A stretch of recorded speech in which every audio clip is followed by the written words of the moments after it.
Hello and welcome to Small School Saturday from Division I Rejects. We're live here on site at Minnesota Duluth. The Bulldogs taking on the Mavericks from Minnesota State today, fellas.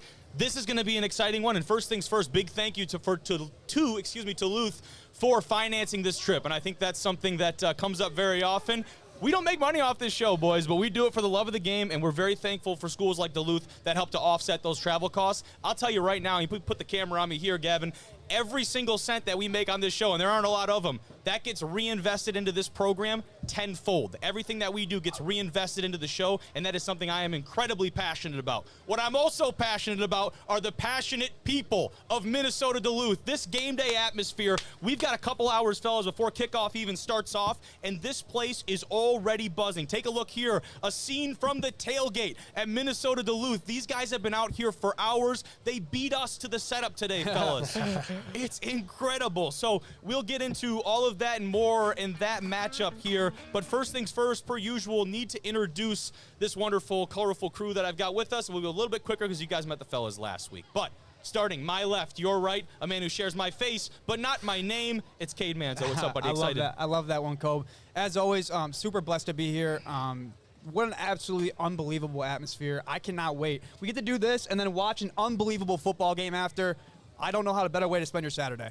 Absolutely not. And going forward down the desk, a man who's also excited to be here. Not at his alma mater this week, but a very incredible setup nonetheless. Seth, thanks for joining me again, fella. What an unbelievable atmosphere so far. Kobe mentioned it. Right when we showed up, it felt like everybody was already going crazy. I expect nothing less for the duration of this show and all the way up to kickoff. What a day. I'm your host, Kobe Manzo. To my right, your left, the man that's separated by a monitor. It is the man in sunglasses. We couldn't quite get him all the way under the tent today. Jimmy, ready to go, dude? Hey, I'm ready to go, man. Here in the beautiful shores of Lake Superior, I'm ready to talk some football with my buddies here. Here we go. Let's kick this thing off. We're starting about the matchup we're here with today. UMD, Minnesota State, a matchup that is the best of the best inside of the NSIC. Before we talk about it, it's Military Appreciation Day here at Duluth. The Bulldogs are sporting these incredible helmets here. They've got the Bulldog on one side, the camo stripe down the middle, if you can see that on the cameras. And then you'll see on this side, you get a great shot of it here. They're all powered by Minnesota Power, with all the proceeds going towards Operation One Voice. It's a very powerful piece today. It's a nonprofit organization dedicated to raising funds and awareness for the financial needs of the children and families of wounded and fallen Special Operation Forces. This is something that is a sticking point for this community and this fan base. Last season, the Bulldogs raised $10,000. In total, have raised over $85,000 in the last 11 years. An incredible cause, an incredible game. Where else would you rather be, boys? But let's talk about the matchup today, fellas. The Bulldogs. Look at the strut on this one. Oh, baby. Minnesota Duluth, Duluth, 21 conference titles. They became the first D2 team in history to finish 15-0 in more than one season in 2010. They're 9-2 on Military Appreciation Day. Head coach Kurt Wiese is 106-27 at the helm. The last two games against Mankato, they've been W's, and they've had 5 players in the last 3 years signed NFL deals or receive rookie camp minicamp invites. But you can't forget about the Mavericks. Minnesota State on the other end of things, just up there. 22 conference titles, the only team with more than UMD. They're 147-25 in league play, fellas. 5 trips to the national semifinals or beyond. 68 consensus All-Americans. And, of course, the alma mater of the reunited Minnesota Viking, Adam Thielen. A ton of history, a ton of tradition with both of these programs featuring the NSIC's best on both sides. This is truly what D2 football is all about in the Midwest. Both these teams have exemplified the gritty D2 football. I mean, it's the 44th matchup between the two of these teams. They know each other extremely well. These coaches know each other extremely well. It's going to be an unbelievable day, right? They got a quarterback that's a freaking dog. Yes, it's a he is. freaking dog. We're going to talk a lot about him later. On the other side of that thing, man, they got a defense that are a bunch of dogs as well. Yes. Different kind of dog, little horned dogs, right? But what an unbelievable matchup. Where else would you rather be, like you said? 100%. This is one that we're very excited about, and we'll continue talking about it. You know, Mankato, they came alive in the second half of their game last week, playing a ground-heavy option offense in Minot State. The sticking point for me, though, and something that Duluth, I'm sure, is taking notes on, they let up 330 yards against, like I said, an option-heavy, time-of-possession battle team like Minot. What can Duluth take away from that film, piece together today in their game plan? We will have to see. Cade, what excites you most about today's matchup? Hey, I got one guy that excites me by the name of Chuck Gilbert. This guy is an absolute dog, a friend of the program. Actually was my recruit way back. I think it was 2022. And he came up on a visit to Northern Michigan. And, I mean, this kid is a great kid and an even better football player. Got the opportunity to talk to him a little bit before the game. Expect fireworks from Chuck Gilbert. Love that. Love that he's having success over here. Bulldogs, Mavericks, certainly star-studded talent across both rosters. Jimmy, what about you, my friend? So I spoke to my good buddy Tucker Hoganson before the game, and he told me there's going to be a lot of points scored today, so expect some fireworks on offense today. Okay, very, not the craziest take ever, but we'll take it. Now, moving forward, again, taking a look at this tailgate. Again, for those of you joining us now, we're live from Minnesota Duluth ahead of the Bulldogs taking on Minnesota State Mavericks in an NSIC clash. And as we look ahead today, guys, at the show, in the first hour, we're starting things off hot. We've got Sergeant First Class Brent Stiglitz joining the show live at the desk for Military Appreciation Day here at Minnesota Duluth. After him, another star-studded guest, Minnesota State head coach Todd Hoffner joins the boys live ahead of the matchup. Pat Coleman from D3 Football checks in during the game. Mount Union versus Grove City boys. Oh, boy. That's going to be an incredible piece from the sidelines. We'll talk D3 matchups, D2 matchups earlier on. We'll get into that very shortly. Of course, the NAIA slate, boys. And then, of course, moving on into hour two, we've got more great guests joining the program, headlined by the head coach of the Minnesota Duluth Bulldogs.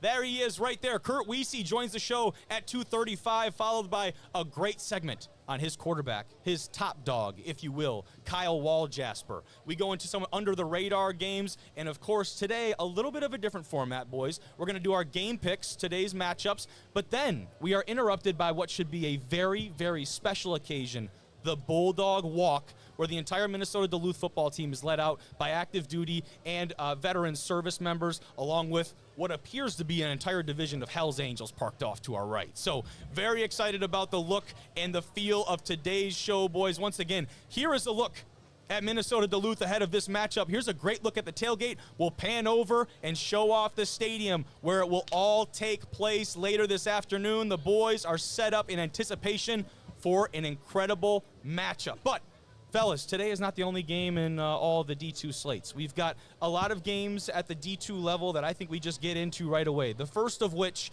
we need to talk about, probably the other biggest game inside of the country, Grand Valley State going on the road to the jungle, taking on Pittsburgh State.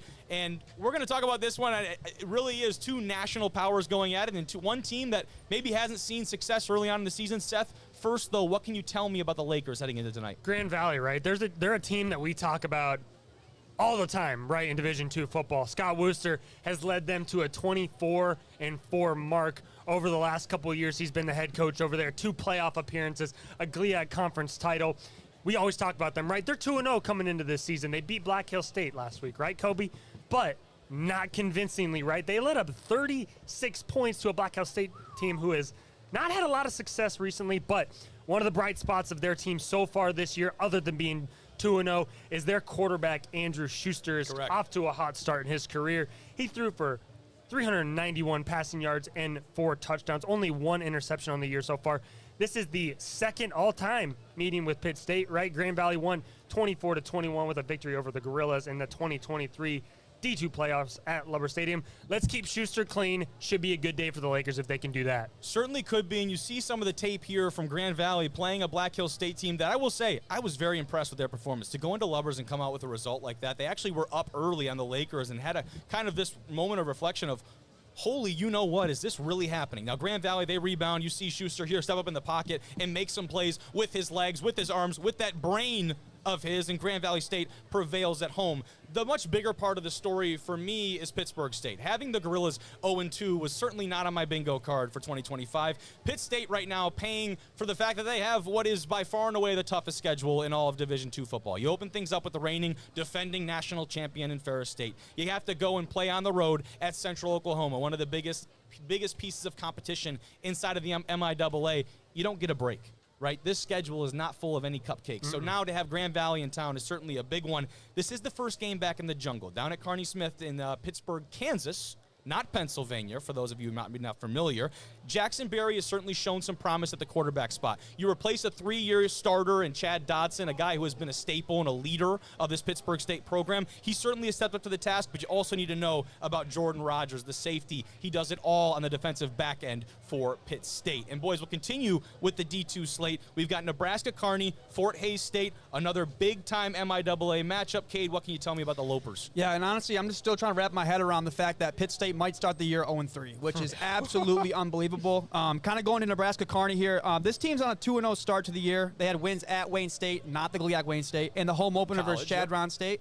Yep, sorry about that. People forget this team may have been 5-6 last year. They lost 4 games out of the 6 by a touchdown or less. This feels like a turning point for this program.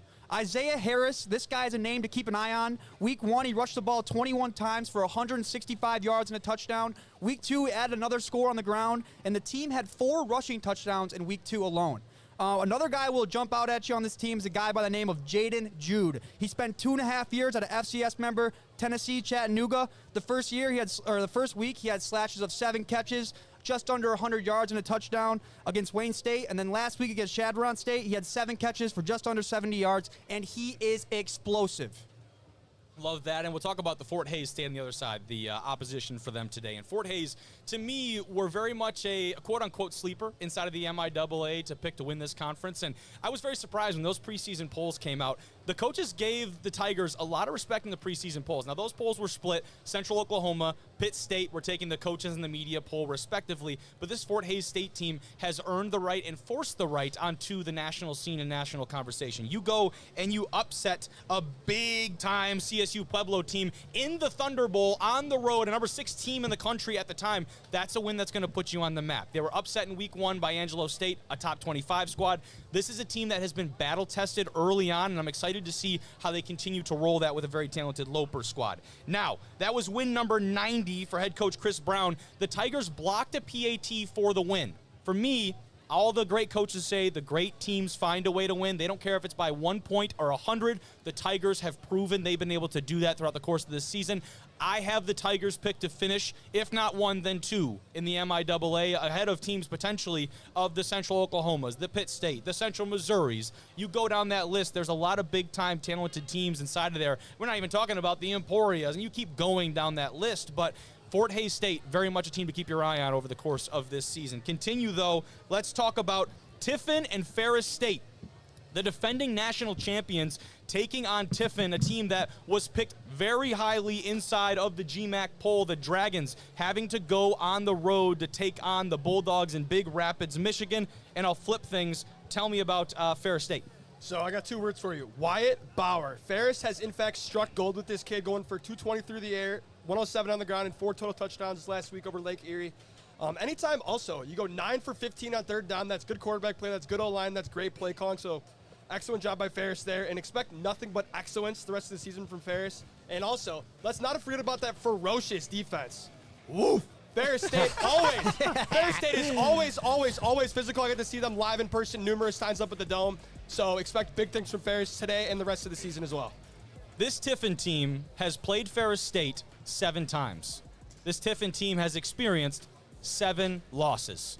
That is a very important stat coming into this one. But if I'm Coach Ekins and company down there, I'm throwing all that shit out of the window. The last game against the Bulldogs was in 2017. There is not a man on either of these rosters that has experienced a win or loss against the respective programs. Coach Ekins and company know they have a talented group down there. They need to stop what you're looking at right now. The highly powered, dynamic offensive attack of Ferris State that features a totally revamped set of offensive weapons. This Tiffin team certainly has what it takes to go out there and perform with a squad like Ferris State. Now they have to go on the field. They have to prove it. You look at what they're bringing back on the Dragons side of the ball. Now, Ekins is a guy formerly at Indiana Wesleyan. Got to give him a shout-out. He recruited me to play down there with the Wildcats. Shout out. Did not end up working out, but very much have a lot of respect for Coach Ekins and the way he operates. He also was at Saginaw Valley, guy, so he's very familiar with the GLIAC, their opponents, and, of course, Ferris State, the way they operate. Coach Anise has been there for a while.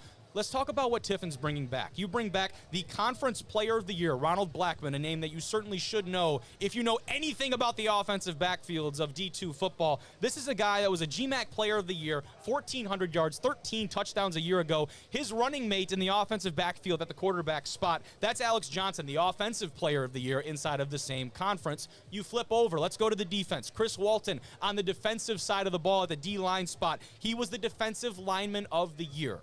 You take all those guys, all those returners, a coaching staff that has a little bit of experience under their belt, familiarity with the top-level opponent. This game, to me, lives up to the billing a lot more than maybe expected.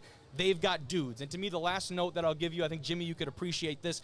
Half the battle against teams like Ferris State, Mankato, the big top dogs, Grand Valley, don't get beat before the ball is snapped. Yep. A lot of these teams take onto the field, and in their head, they're already thinking to themselves, man, do we belong out here? Do we really have a chance to go out here and pull off something special? Coach Ekins and company certainly going to be drilling that into the heads of his guys today. I have no doubt Tiffin comes out incredibly prepared. Kind of sounds like that might be your upset of the day there. Oh, boy. I don't know. What a Is pick Tiffin it going to would get be. the job done? By the sounds of it, Kobe Manzo has. We will have all the game picks later on. Let's keep things moving. We've got a big-time matchup in the SAC down there. Emory and Henry taking on Lenore Rhine. Seth, the Wasps able to pick up the upset a year ago. What do they need to do to make sure it's 2 years in a row? Emory Henry, I'm a D3 guy. I wasn't as familiar with these guys, but so it was fun to learn a little bit about them. And their head coach entering their second year, Quentin Hunter, I want to tell you a little something about this individual. Last year, they were picked 10th in their league last year. And guess what they did? Hunter led them to a 9-2 overall record, Wow. 6-2 in the conference, finished second place in that league, right? Won their first 2 games by a combined 56 points. Hello.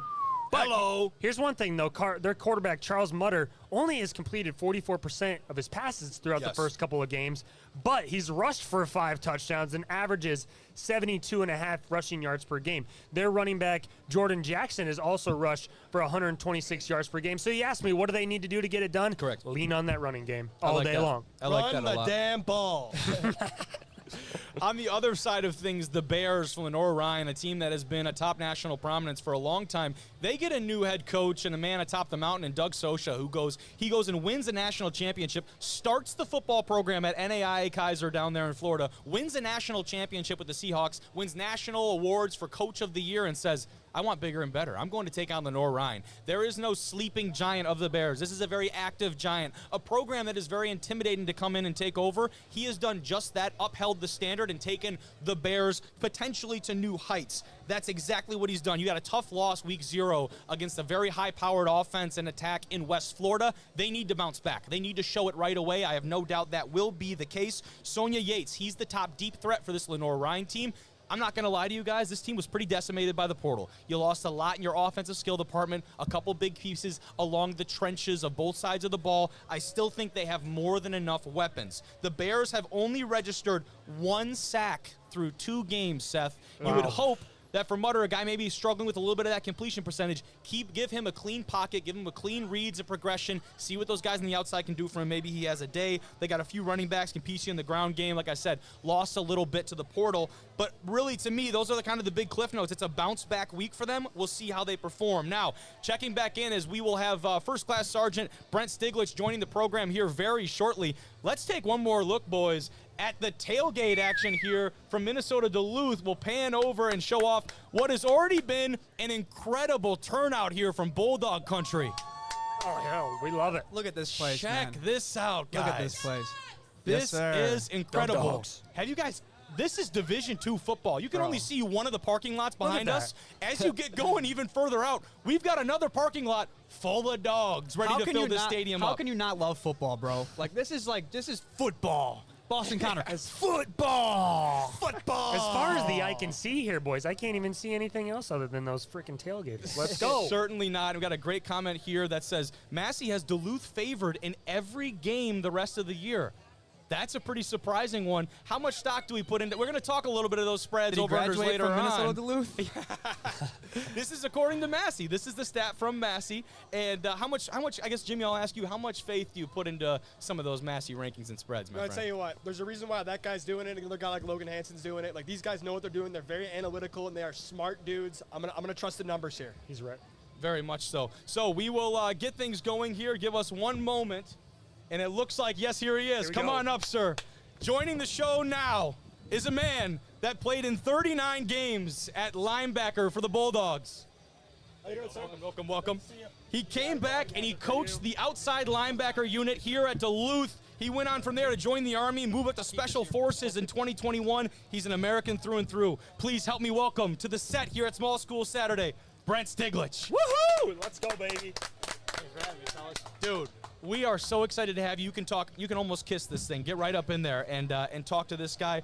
We are so excited to have you on the show today. Thank you so much for joining us. Talk to me about what this environment and atmosphere has been like already, man. Let's go. Yeah.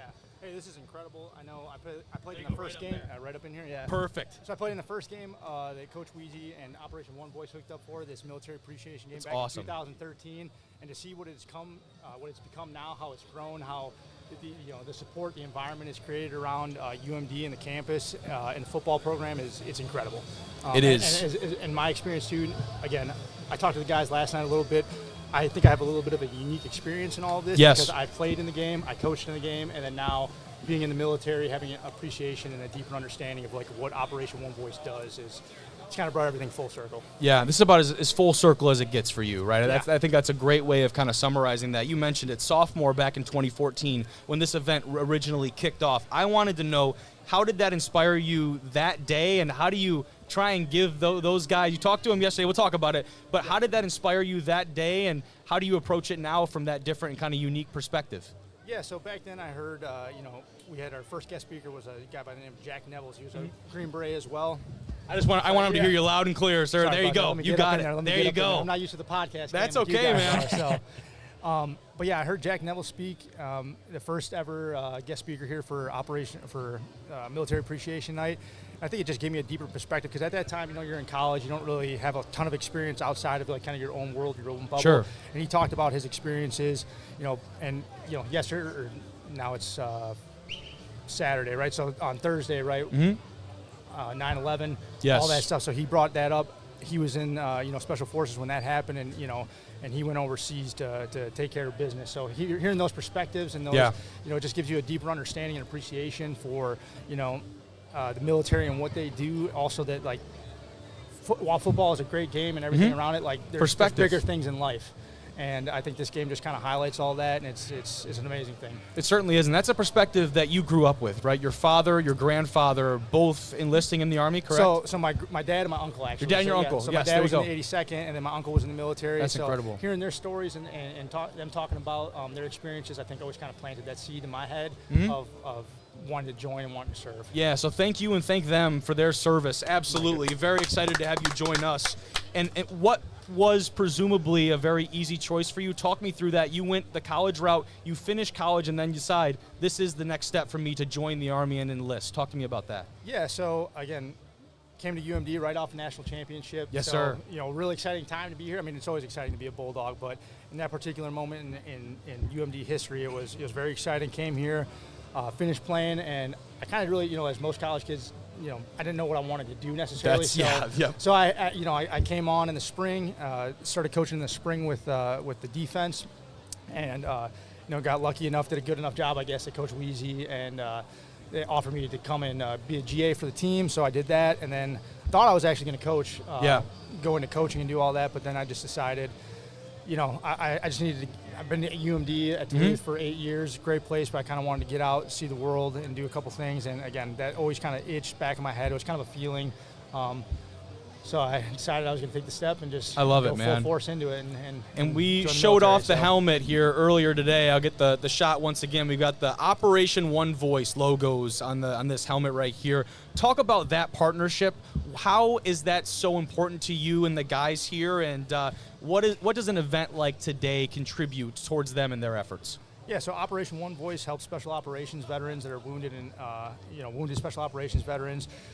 They take them on elk hunting trips out west. They also help them with if they need any sort of equipment or special equipment for rehab in their homes. They do home alterations. They help when something happens. They're like the first people that help families get to those wounded veterans, right? They're paying for hotel rooms, paying for rental cars, paying for flights to get those guys out there. So everything that goes on around this game, all the coins, the gear, everything that's sold, 100% of that goes to One Voice. That's awesome. And they give 100% of those. Everything goes to special operations veterans, wounded veterans. They don't take a penny of it. What they do is incredible. I love that. The Dogs are 9-2 on Military Appreciation Day. Come on. What did you say to the boys this week to make sure that goes to 10-2 here? Yeah, so I talked a lot about. So I sat in on a lot of the meetings yesterday, and I kept hearing the coaches talk about stuff, and it was kind of funny. I told them, you know, what I had prepared for them. It was a lot of what they were already saying to the guys. Was it? Yes, a lot of stuff. So I talked about technique, doing your job, rallying around each other when adversity hits, falling back on that training, right? All the things that, you know, we preach in special operations on a daily basis, like these guys are talking about, this coaching staff is talking about. So I really wanted to hit home with those guys that it's not just lip service. They're not just, you know, speaking from a point of, you know, just telling you whatever you want to hear. Yeah. This stuff matters. This Sometimes stuff hearing going it from a forward. different voice is what it takes, right? Yeah, and then I also just talked about legacy, right? Like the legacy of Special Forces is incredible, but the legacy of Bulldog football is also incredible. Man, yeah. A lot of incredible coaches that have come through here, a lot of incredible players that have come through here. So I just wanted to tell, I just reiterated to them that, hey, you're part of a legacy, but you also get to build on that. That's incredible, So build on that legacy today and take the fight to them. Let's go, man. Fired me up, man. Let's go. That is awesome. That is Yeah. awesome. Seth, what you got, man? First of all, thank you so much for your service. We can't thank you enough. One of the questions I had is, how did the lessons playing and also coaching translate to the military and your career service? Yeah, so like I talked about, a lot of this stuff applies, right? Technique, doing your job. Doing your job is a big one, right? Like everyone has a role to play within a football organization, a football program, and it's no different. I mean, not only in the military, but in real life, right? Like everyone has a role to play. You guys have camera guys, sound guys. You guys are doing your thing, right? Like that stuff applies to everything we do in life. And that's just kind of, again, I wanted to reiterate to them that this stuff, it means a lot in football, but it also means a lot in life. Absolutely. I love that. Jimmy, got one more question for Brent before he leaves us? Yeah, of course. Again, Brent, absolute pleasure having you on here. Thank you for everything you've done for the greatest country in the world, the United States of America. We are. So let me ask you this. And you've been here for 8 years, but if you have one memory in particular you would like to share with us about your experience here, what would it be? There you go. So in general or like on this field? In general. I would say probably in general. So in 2014, my junior year, we had an undefeated regular season. We got into the playoffs. Here we go. And then we lost it, or no, we beat Northwest Missouri State, who were the Okay, defending of national course. champions. Yes. Baby. They were the defending national champions. So that piece of a little bit of revenge there. And we came down. I think we scored like 8 in the last 8 minutes. We scored like 12 or 13 points. It was like we kind of Holy, came back. yeah. It was a crazy game. Fans rushed the field when it was like a little bit early. It's awesome. There's a man. ball That's kicking awesome. around. Yeah. Goosebumps right now, No, baby. it was an insane game. It was a crazy game, and it was just like a little bit of like I said, we finished off that regular season undefeated, and then we had the defending national champions at home who we had lost to the playoffs the previous years. So like just beating the defending national championships, beating the team that beat us in the playoffs the year before, and doing it at home was an incredible experience. That is awesome. Thank you so much for joining us. And as Thank we you. send Brent off here, when we come back from the quick break, we'll have the head coach of the Minnesota State Mankato Mavs joining us on the show, Todd Hoffner. So stick around. Thank you once again, sir. Thank you so much for your service and for joining us today.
Welcome you back to Small School Saturday from Division I Rejects. We're here live at Minnesota Duluth, but the man that's joining us now on this show, he's in his 14th season as the head coach for the Mavs, an all-time record 146 wins, only 37 losses, the winningest coach in Mankato history. Certainly so much more I could add to this introduction, Coach, but I'll leave it with this. It's head coach Todd Hoffner. Thank you so much for joining the show today. We are so incredibly privileged to share this desk with you, my friend. Awesome. Appreciate the time and the opportunity. I love what you guys are doing, and this is awesome. I wanted to ask you to start things off.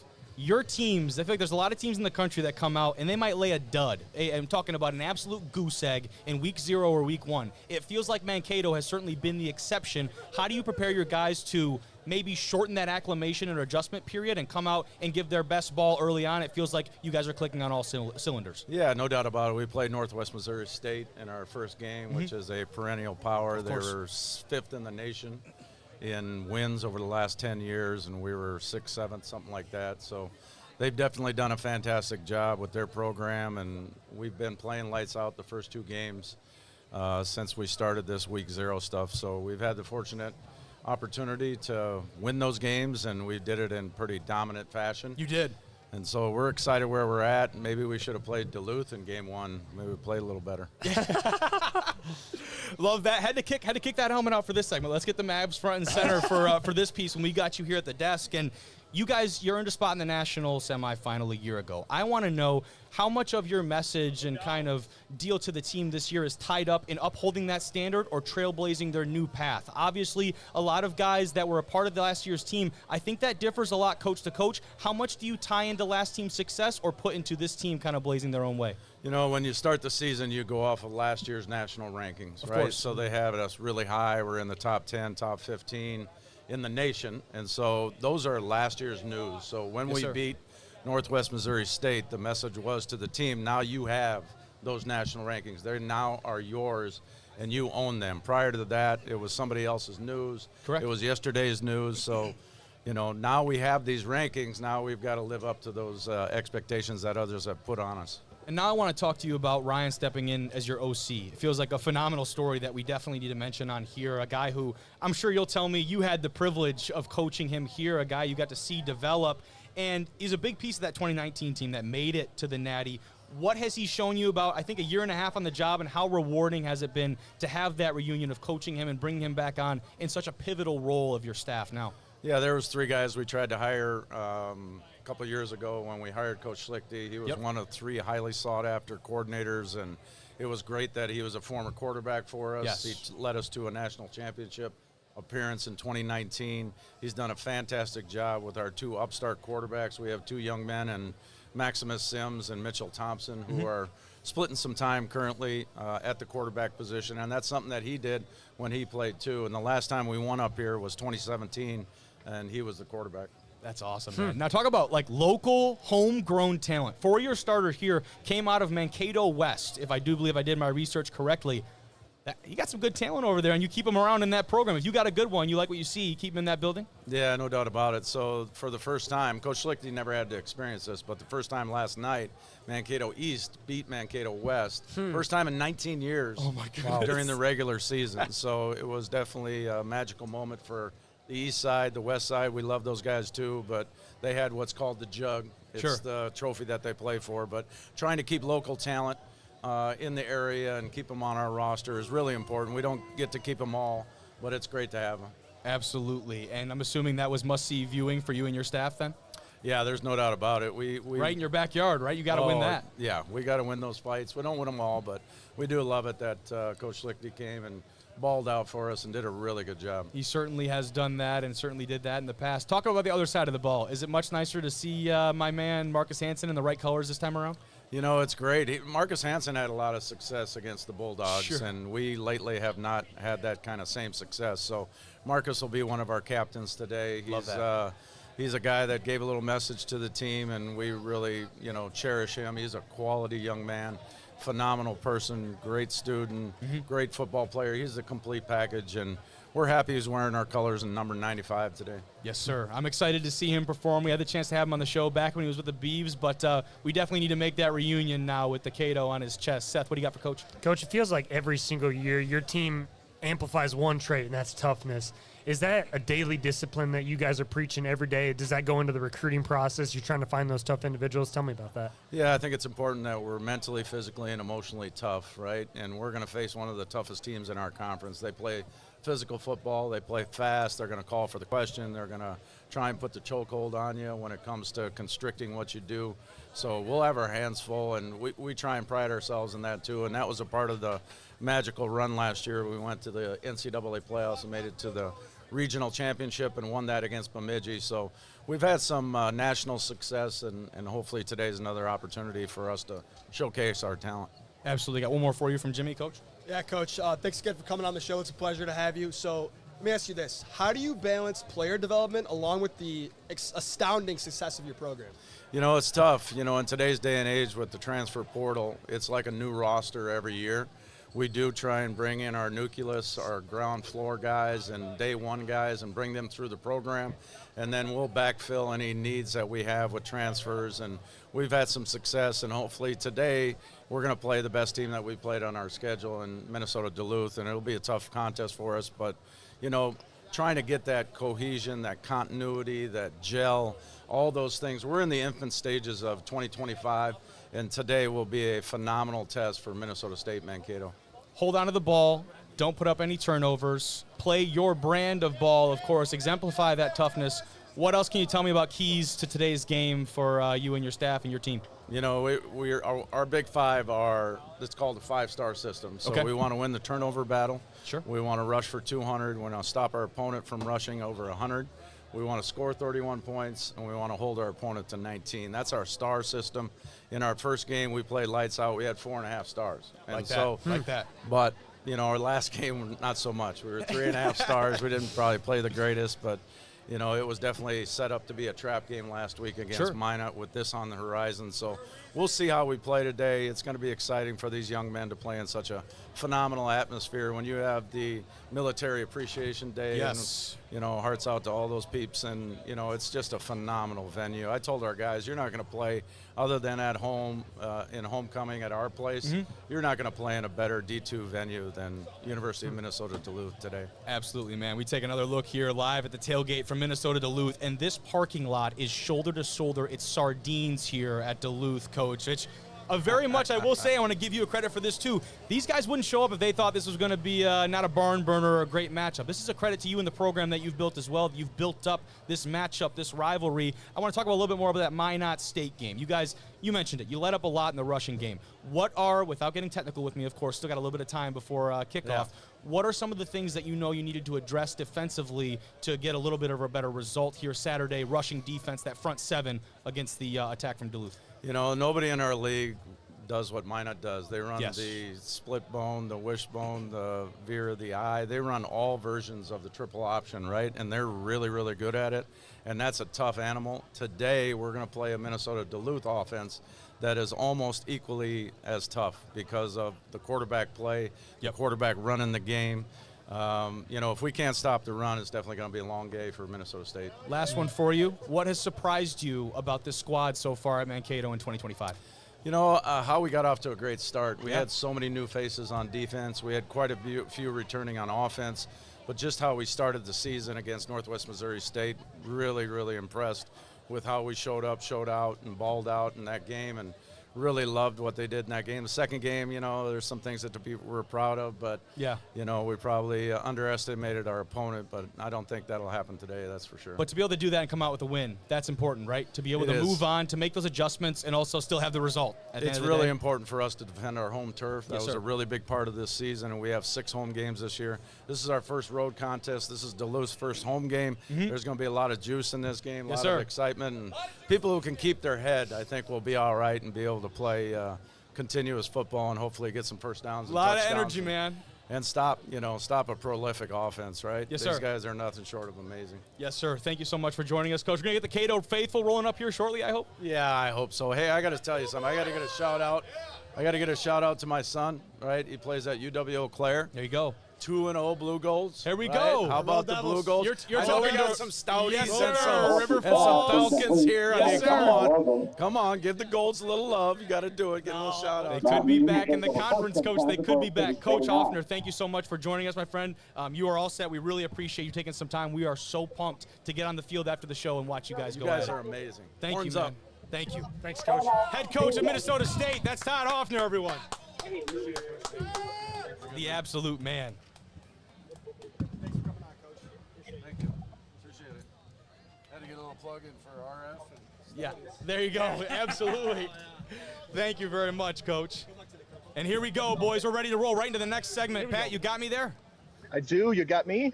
Okay, hold on. We are cutting over now. We've got an exciting piece now for you guys. Checking in with us live from Grove City versus Mount Union. It is the man himself from D3Football.com. Pat Coleman joins the show. Pat, thank you so much for checking in with us, my friend.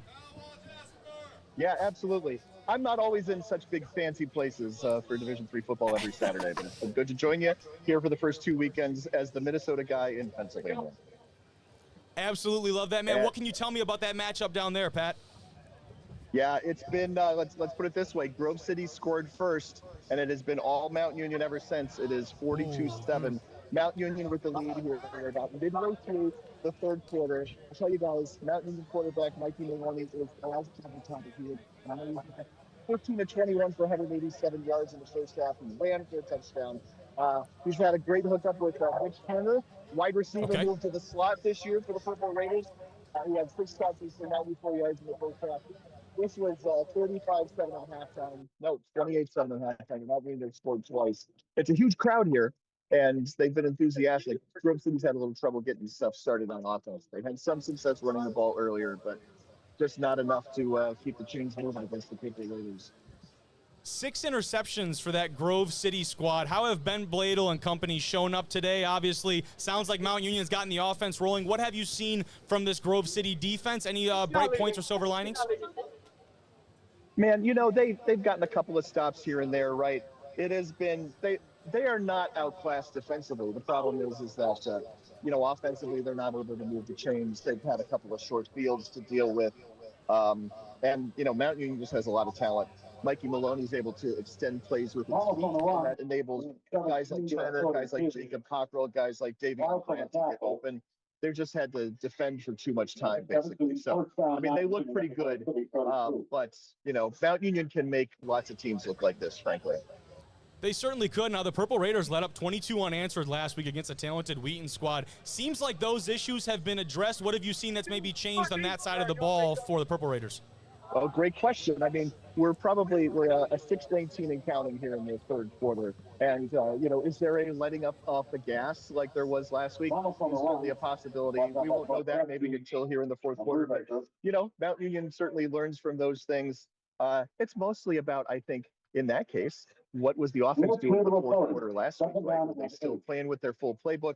Were they, you know, kind of bringing it back, you know, for lack of a better term, kind of dumbing it down in the fourth quarter, especially with young guys, a young quarterback making his first start, right? You know, that's certainly a possibility. Grove City definitely has the capability of breaking some big plays. They broke some big plays on the ground. Ian DeMary had a 53-yard ball set up that, I was about to say first touchdown. It's currently the only touchdown. You know, they did do some things that Mount Union's going to want to look back on and figure out how to stop teams from running right at them. Not often teams are able to stick with the run against Mount Union because Mount Union gets you down early. They get you down fast, and you feel like you have to throw the ball. But there were some things that Grove City so far here today has done successfully running the ball that I think you know, they can build on, and that Mount Union's going to have to look at to see. Yeah. Yes, sir. Pat, thank you so much once again for joining us. I'll let you get back to your incredible in-game coverage. Tell the people where they can find it, and also what to tweet today when talking about D3 football. Yeah, and use the D3FB hashtag when you post on social media. Division III football. Everybody is supposed to use that hashtag. That's from the NCAA. You can find me at X on at D3 football, and you can find our podcast on Monday morning at D3 football.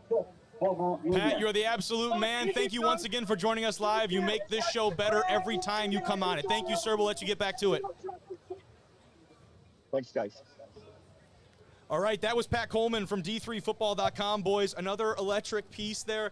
Grove City maybe not having the outing that we expected in terms of I was pretty high on the Wolverines this year. They scored first. They did, and then it sounds like from there it's been Mount Union kind of the rest of the way.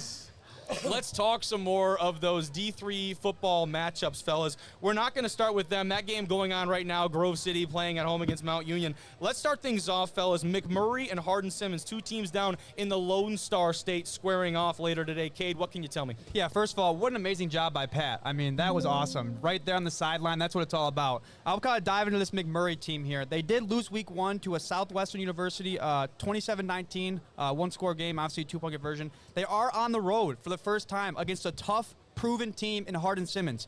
Their quarterback play today has to be great. Jess Hull, and he has every ability to do so. He was second team all ASC last year. He set program records. Let's see, get my notes here.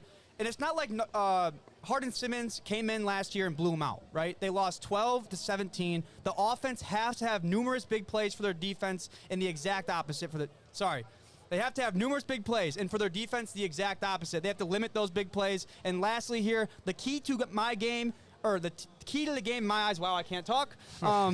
If Hull in that Warhawk offense can limit turnovers 0-1 and putting your defense in more comfortable situations, flipping the field, great field position starting for that defense. You let that Hardin-Simmons team get inside the 20, in the red zone. You give them the ball inside your own half, it could get a little ugly. So they gotta be smart with where they're throwing the ball and running the ball on different downs. Sure, Jimmy. To flip it over to the other side of things, a Hardin-Simmons squad inside of the ASC. They've gone back and forth with Mary Hardin-Baylor in that conference as the top dog, so to speak. Mary Hardin-Baylor gets the best of them in the playoffs. What do they have to do to ensure that matchup down the road means something? So I think today, especially, they have to continue that well-balanced attack. So last week, Noah Garcia on the ground going for a $158 a touchdown, and Braylon Henry as well going for a $122 and a touchdown. Very, very well-balanced. Also, Kyle Brown, the quarterback, 242 yards through the air and 2 touchdowns. Heck of a game for him. They won 37-30 last week, but it was not quite as close as it looked, being that Chapman scored with 52 seconds to go to make it a 7-point ball game. So, another very common theme here we see with Ferris State and now with Hardin-Simmons. They went 10 for 15 last week on third down. That is one of my favorite stats in all of football. If you can execute on third down, you can move the ball. That's the key to the game today. I like that a lot, and we will move things over here. Let's continue. Let's go into a little bit of more WIAC talk today. Platteville, favored by 25 against the team that you're very familiar with in Dubuque. What do we need to know, Jimmy, first of all, before we send it to Seth, about this Platteville squad who has started the year incredibly strong in 2025? So the first thing that comes to my mind with Platteville is just a dominant defense. Defense wins championships, and we see that last year with them winning the WIAC at Stout. Tough one there. Yep. But an absolute total snoozer last week, and something that I thought was going to be close. The boys in blue and orange came out firing last week. Expect a dominant defensive performance again today, and I'm going to go Platteville to cover today for sure. Platteville to cover, yep, favored by 25. I'm going to go 42-14 Platteville. Wow. Okay, and apparently we just fast-forwarded to the game picks part of the show today. Let's kick things over. Wrap it up. Talk about the team from Iowa taking on Platteville today. What do they need to do to cover that big-time spread and also maybe take out a win in this one? Let me tell you, first of all, they're going to have their hands full, no doubt about it. Their head coach, Ryan Myeri, going into his second year with the Spartans. Now, remember, Ryan Myeri, where was he at a few years ago? He was at Central with Blaine Hawkins, the Gagliardi Trophy winner from 2021, right? Yeah, we got it right. Yeah, when he absolutely lit the world on fire. I think he threw for, I believe it was 1 million yards. I might have been just short, yeah. Just short of 1 million yards, right? But they lost to a very, very good Stout team. Thank you, Seth. Sorry, I didn't want to say it, but I have to say it. They're a very good team, right? I liked what I saw out of Dubuque against a very good WIAC team. Now, he's got Joey Romberg now, had kind of a boomer bust day. 4 touchdowns passing, also had the 4 interceptions as well. So he's got to kind of clean it up there. Now, I have a bold prediction. I think Dubuque is going to run the table in that league this year. I think they're very, very good. A year for Ryan Myeri to recruit and get some more of his core guys in there, also balanced with his offensive philosophy, his offensive approach. But again, that Platteville team, I'm not going to disagree with you. I think they might cover too. We'll see. I'm going to wait to actually make my pick later. But yeah, that's good. They're going to suffocate them. Thankful for the format there. We get to keep that, but let's keep moving, fellas. We got to keep going pretty quick here to keep up with our timeline. And we're going to talk about now DePaul taking on Center, 7 o'clock tonight in Danville, Kentucky. These teams certainly ones that have been featured on the national stage. DePaul more so than Center. Tell me about the Tigers first. Absolutely dominant first game so far last week. They shut out Rose-Hulman 40-0. Correct. In their first game, right? Scott Ballantyne making his first start. Pretty efficient, 22 for 27, 224 yards, 1 touchdown. Where were most of those yards to? His brother, right? The preseason All-American Robbie Ballantyne caught 6 passes, 104 yards, including a touchdown. Now that defense, though, I want to talk about them. They allowed only 61 yards total with -6 rushing yards. Oh, my Lord. They haven't played Center since 2011, lost 24-10 way back when. But as long as the Ballantyne to Ballantyne connection is still there, don't turn the ball over. Lean on that defense all day, baby. Let's talk Center College for a second. The man slinging it right there is who it starts with. Jack Gomey led the conference in passing offense a year ago. 400 yards in their playoff game, boys. It was 25 degrees when he made that performance. Shut up. That is incredible. You see him dealing it here for the Colonels, and they're going to need a lot of that today to have success over what is a very potent Tiger defense from DePaul.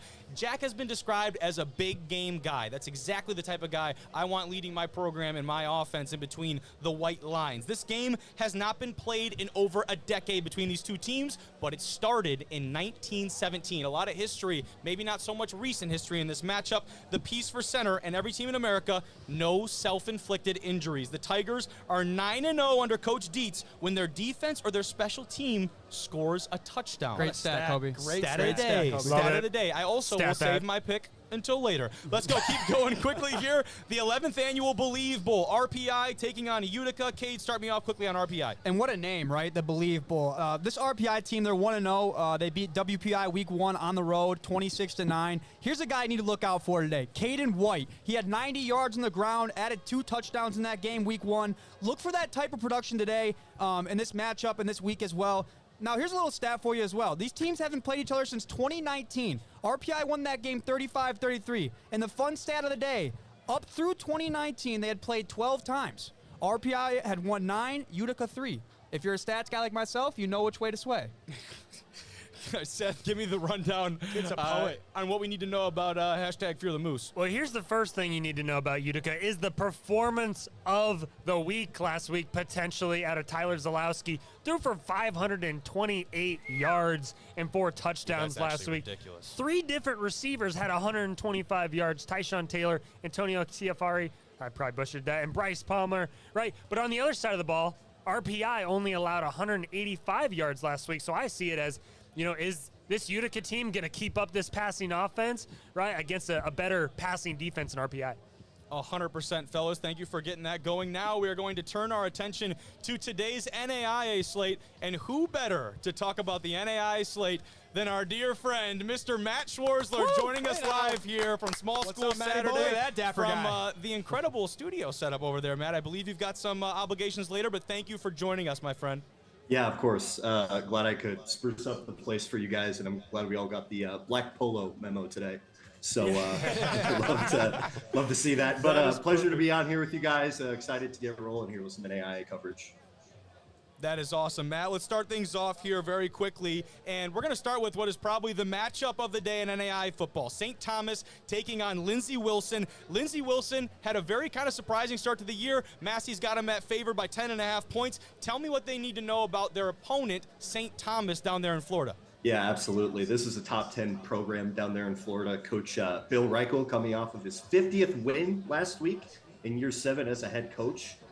They are led by Keely Watson, who is pretty much the driving force of that entire offense there. 12 for 20 last week for 151 yards and 3 touchdowns against the University of Fort Lauderdale. The biggest question for this team is on offense. Who steps up at the running back position without Rontavious Farmer? Obviously, a guy we've talked about a lot on this show in years prior. Sure. Definitely the bell cow of that team in years past. So they're still clearly figuring it out. In their game last week, Cole Hayes got the most carries, 11 for 66, maybe split with Draylen Martin, 5 for 45. They're still figuring that out. But the benefit for them is that their defense is locked and loaded. They bring back a lot of production, especially in the defensive secondary. And not to mention a guy like Demario King, who's leading the defense as a Division I transfer, formerly at the University of Washington and Old Dominion University. Definitely Absolutely. a name to keep your eyes on there. And we had the head coach from Lindsey Wilson on the program very recently. Very fortunate to have head coach Phil Kleckler join us. And he said they really went out to go and try to sign some, quote, dynamic transfer players. And, Matt, that's exactly what they've done. You look at their offensive skill position, specifically in that wide receiver room. You got Cam Williams, Kaya Sherrard from Kentucky Wesleyan. The man who makes this offense go, though, that's running back Devontae Sanders. He's done it all for this Lindsey Wilson newly university football team. Incredible dynamic threat in the passing game. Week 1, you upset the number 10 team in the country, and you do it in a pretty convincing fashion. The defense has allowed 78 rushing yards in only 2 weeks. Wow. Offense going to get rolling early. Can STU hold up? We shall see. But let's move over to our next matchup, Matt. I want you to talk to me about this Kentucky Christian team taking on what is, they're kind of an underdog in this one against Taylor. Yeah, Kentucky Christian, definitely a team I had my eyes set on at the preseason. A guy who, or a team, excuse me, that has a lot of returning talent. They got a solid win last week, 41-20 over Division III Brevard College. Year 3 for Jason Aubrey. This is usually where we see a lot of these NAIA programs start to peak, is in this 3rd and 4th year. And something to note is that they had a first-team all-conference freshman wide receiver, Darrell Simmons, who did not return for them. And they're looking for new standouts in this receiver room. Jason Cobb, the name to note there, had 5 last week for 69 yards, and a touchdown. And the defense looks primed for a sleeper run. You have returning production in first-team all-conference linebacker Deshaun Webster, 11 tackles, 4 tackles for loss, a sack and a QB hurry in their first game of the season. Love that. And the biggest question here, I think, for Kentucky Christian is, can they stop the run? Obviously, Taylor, you have a guy like Damon Hockett back there who can get around. You know, the experience is there in place. You just have to execute. Yeah, it starts in the trenches for you, and you have to be able to contain Damon Hockett. You know, notable in Taylor's win last week, I think he'll touch on it a bit too, but he only completed 36% of the passes that he threw in that game, 9 for 25, 2 touchdowns and 2 picks. They got the job done, but definitely a sign that if he can't get the ground game going, definitely going to have to look at, you know, other ways that they can get it done. Yeah, 100%. And we'll have to keep things rolling pretty quickly here through these last couple of matchups. But, Seth, give me a couple quick notes on Taylor as we keep moving forward. A team we highlighted a week ago, right? Last week, they beat St. Francis 45-28, right? Now, the stat that I want to bring up, they're currently number 9 in NAIA with 97 points scored, at number 19th with 825 yards total. There it is. Right, yeah, squeaked out there. Right. They've certainly made it a point to pound the rock, just over 225 yards a game. I expect them to do the exact same thing today. Absolutely. And, Matt, moving forward here to our next matchup, I want you to give me the cliff notes on this Reinhardt squad taking on Southeastern, my friend. Yeah, absolutely. Reinhardt coming off of a very close loss to Cumberland, Tennessee, 30-18. They are definitely a lot better than we gave them credit for. But also the biggest thing for this Reinhardt team is you have to limit turnovers. They gave up 2 defensive touchdowns and 3 turnovers overall. And that loss to Cumberland, which, you know, that 14-point swing definitely changes the outcome of that game. You know, this team, Reinhardt, James Miller's always put an emphasis on good defense. Cumberland faced the test and they went 43% on 3rd down. I think it's also important to note that the Reinhardt defense had less total offensive yards than Cumberland, and they slightly outgained them in average yards per play there. Need to find a consistent guy in the backfield. Otherwise, it could be scary hours for Reinhardt.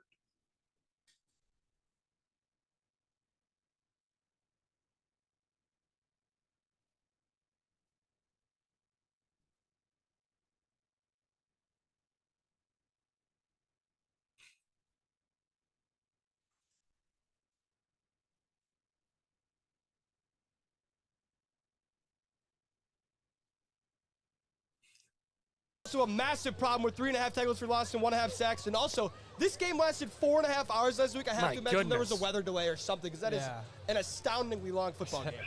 It certainly is. And as we keep rolling here, our last matchup of the day, Pikeville taking on Campbellsville is the last one we want to talk about. Cade, tell me about Pikeville really quickly before we got to get to a break. Yeah, I'll make it quick. And this guy is also known for his quickness. His name is Amon Williams. This kid is a running back. He was a true freshman last year. He was first team in their conference. He caught 16 passes last week, ladies and gentlemen. Yes, that is not a typo. 16 passes for just under 100 yards and added 82 yards in the ground. This dude is an absolute dog. Look for Amon Williams to have an absolute day on that gridiron today. Matt gives me the last piece here. Sorry to rush you about Campbellsville. Yeah, no worries. Coming off 2 big wins over USF Indiana and Weber, who defeated the FCS Pioneer League team Stetson.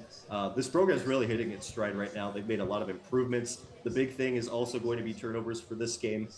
Kentucky Christian Tiffin transfer Jet Engels, their quarterback, only 4 passing touchdowns and 6 picks through 2 games. They've won those, but it's definitely been at the convenience of their defense, who's been really good. 10 sacks in 2 games for that defense, 3 picks, 6 forced fumbles, and they held Weber to just 1.6 yards per play last week. That is absolutely astounding. So excited to see him in action. Big time.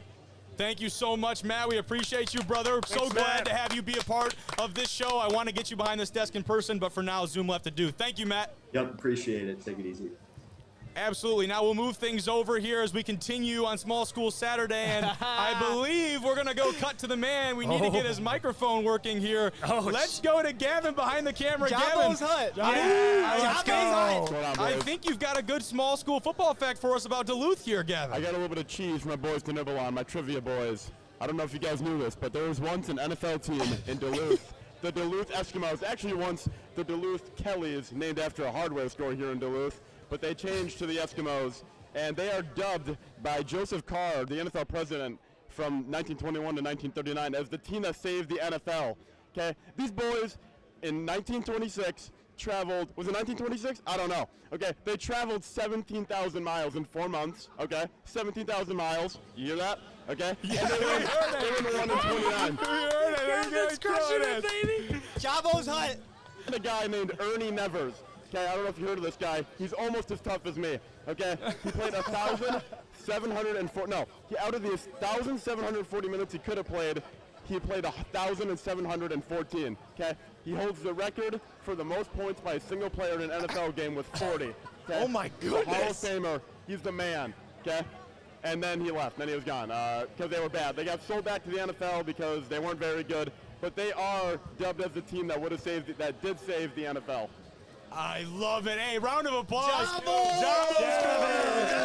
Let's go, baby. Absolutely incredible debut. And fellas, we're going to cut to a break here shortly. When we come back, though, we will have the head coach from the University of Minnesota Duluth, Kurt Wiese, joining us live. Thank you so much for joining us here on Small School Saturday. We will be back shortly with an incredible guest for you.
Welcome back to Small School Saturday from Division I Rejects. We've got an incredible man joining us on the show, the man atop the UMD football program that has turned D2 football players to pro and gritty Midwest football to the national stage. There are 3 constants in life: death, taxes, and Kurt Weese coaching the Dogs.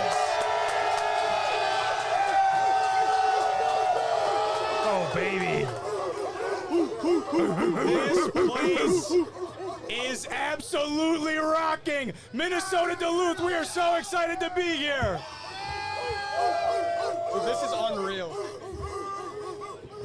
Coach, thank you so much for joining the program. We are excited to see the on-field product today. What can you tell me? We were blown away by the amount of support that you have already inside of these couple parking lots. It's a great group. We're excited to have these guys as well. We got a lot of Bulldog faithful. I'm super fortunate to be here for 18 years and know a lot of these guys behind us right now. Yes, They've sir. been behind our football program, helped build our football program, and welcome to UMD for you guys as well. My goodness. Thank you. This is an incredible welcome, one of the best. You signed an extension to be here through the 2018 season, or 2028 season, excuse me. Why was that presumably the easiest decision for you and your family? Yeah, I came to Duluth in 2008.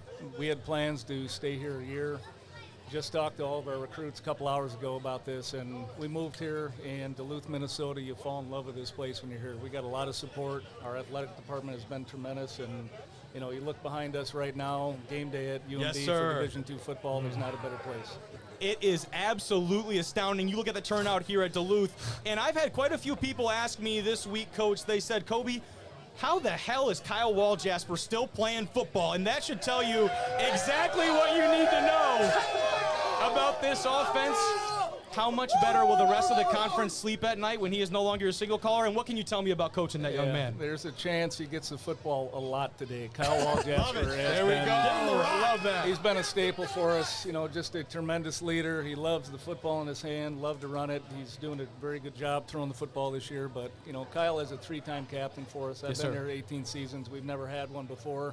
He deserves it. He's led us. He's a tremendous person, really good football player, and you're right, the conference is going to be glad to see him gone. Yes, they certainly will, but not just yet. Mankato and so many other teams still have to deal with him. We'll talk about him right after letting you go. He's been here for 5 years. What can you say about his growth and maturity? What stands out about Kyle Walljasper in 2025 that maybe you didn't expect when he came in as that redshirt freshman? Yeah, he's savvy, right? He's playing like a fifth-year quarterback right now, a 3-year captain for us. He's very good at the line of scrimmage. He's poised. He's calm. He's had a tremendous attitude this year leading our guys. And Kyle's got a lot of young guys around him.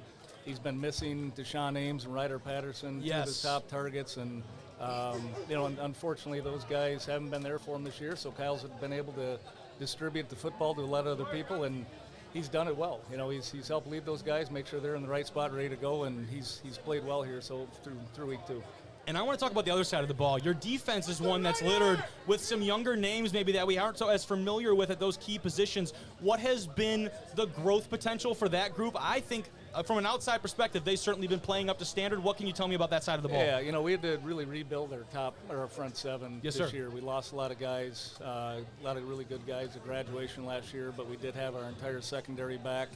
Our linebacking crew that we had coming back, those guys just hadn't played a ton of football for us. They were all younger players that had sat behind a lot of talent, and so it's their time to step up. We did rebuild our interior defensive line with a couple guys out of the portal, a couple guys, that have come up through our football program, but they're playing at a high level right now. We're going to see a big challenge today against Mankato. They're explosive offensively. Yes, sir. Like to run the football. They got a very talented wide receiver coming back, so the defensive game plan on both sides of the football today is going to be super important. You say all those great things, which all the great coaches are going to respect opponents, especially one in Minnesota State. I beg you this, I'll raise you the question. Does any of that matter when you're playing in front of this group and this stadium at this magnitude? I'm excited to see that play out on the field. Yeah, I don't think there's a lot of love lost between these two football programs. We're excited to have these guys, respect for them as a football program and as an opponent, but we remember last year when these guys drove through our tailgate after the season. It better be a repeat for us this fall. Yes, sir. Yes, sir. I like the sound of that, Coach. What is something that has surprised you about this 2025 Duluth squad that people might not know on the outside? Yeah, I would just say the growth. Through spring practice, we were very young. We had a lot of growing pains. We lost a tremendous senior class, and we had a lot of work to do. So just the way all these young guys, our transfers, have come along and bought into the culture. UMD football has been really important. That is absolutely incredible. Seth, I know you got something for Coach. Absolutely. Thank you. Again, thank you so much for allowing us to be here and coming on the show. I want to talk about Coach Vogler. He's an alum, a champion, one of the most respected offensive coordinators in the entire country. Why was it such an easy decision to name him as an associate head coach? You just named all those things. You know, Chase as a player coming here in 2009 to where he's at right now, his development. He took over this program as a true freshman on national TV. I'll never forget it. Stepped into a game, ended up helping us win a national championship in 10, and he was an easy hire for us 6 years ago.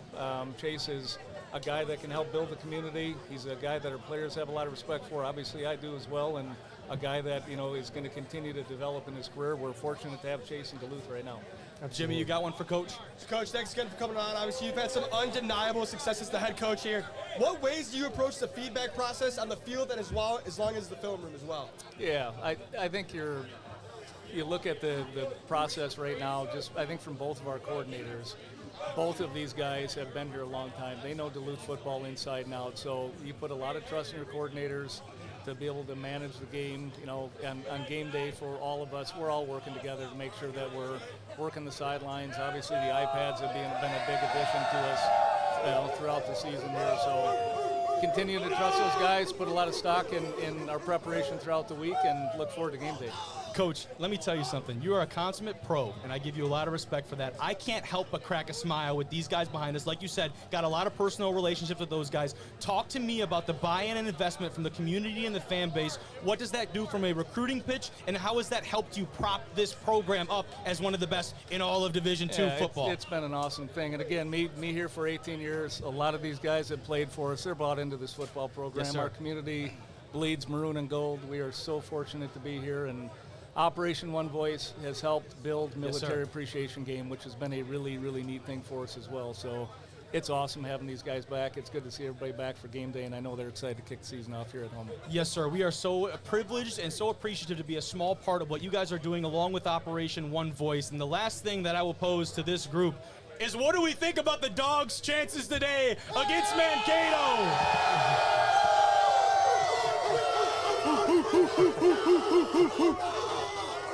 The incredible scene here live from Minnesota Duluth, joined by the head coach, Kurt Wiese. Coach, thank you so much. That's all we've got for you. We'll let you get back to the game plan process. We can't wait for kickoff. Awesome. Thanks for coming, fellas. We appreciate it. Absolutely, Coach. Thank you so much. Thank you so much. Thank you, guys. That's it. Thanks so much.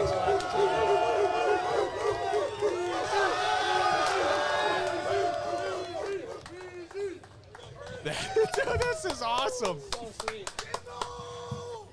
You guys are killing it. This Bulldog squad is going to be electric in just a couple hours. This is unbelievable, man. This is so sweet. We're going to keep you guys excited. Let's talk about the man under center from Minnesota Duluth.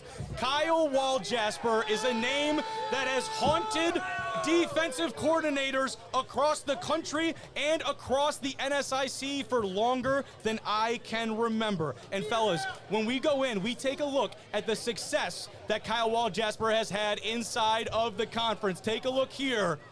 The Bulldog marking his turf. Look at This this. is Walljasper's record against every NSIC team since 2022. He's undefeated against most, maybe one loss against some. This is a man that once said, I'm not a baseball player, I'm a football player. Maybe I'll go out of bounds, but I'm not sliding. He embodies what it means to be a dog.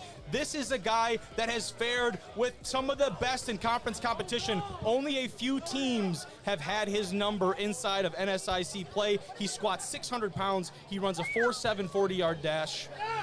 What would it take to put you in front of one of those guys running down the field? Maybe a Ford, like a truck, maybe, just to get in the way. I actually had Coach Vogler on the left hash call this summer, and he said before this dude stepped on campus, offensively, their philosophy was a lot different. Not as many quarterback runs, but as soon as Kyle Walljasper got to Duluth, everything changed. Correct. Absolutely. This is Currently, he ranks 6th in UMD history in career passing yards, 5th in total career offense. Last season, he earned the 10th spot in the single season offensive production category. He's got over 2,600 career rushing yards. He needs 180 yards today to break Amori Bowden's number 10 spot record. That would make him one of 3 Bulldogs in the top 10 inside of that category. Wow. This guy has intimidated people across the line of scrimmage for so long. You had the chance to play against him. What was it like lining up against Wall Jasper? I mean, I'll say this about him. His size is deceiving because that dude can fly. For how big he is, I mean, chasing him down the sideline is a chore in itself. That guy's got a great arm. Honestly, if they take care of the ball today and he rushes the ball somewhat well, I don't see a way this Mankato team's going to stop him on defense.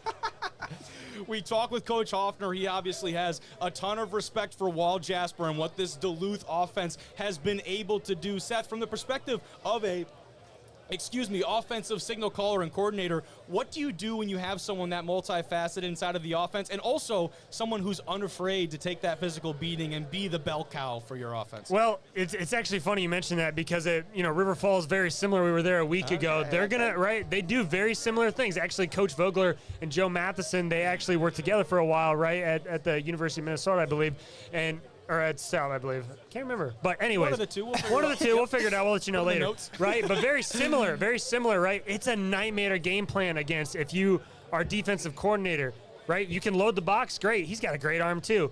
If you want to play back, right, he's going to eat you alive in the run game. He absolutely is. There is not a man on this roster that embodies the University of Minnesota Duluth more than the guy on your screen. Kyle Wall-Jasper suits up at quarterback. The 3-time captain for the Bulldogs is the face of Duluth, the face of this program, and I would dare to say probably one of the fan favorites here for Duluth.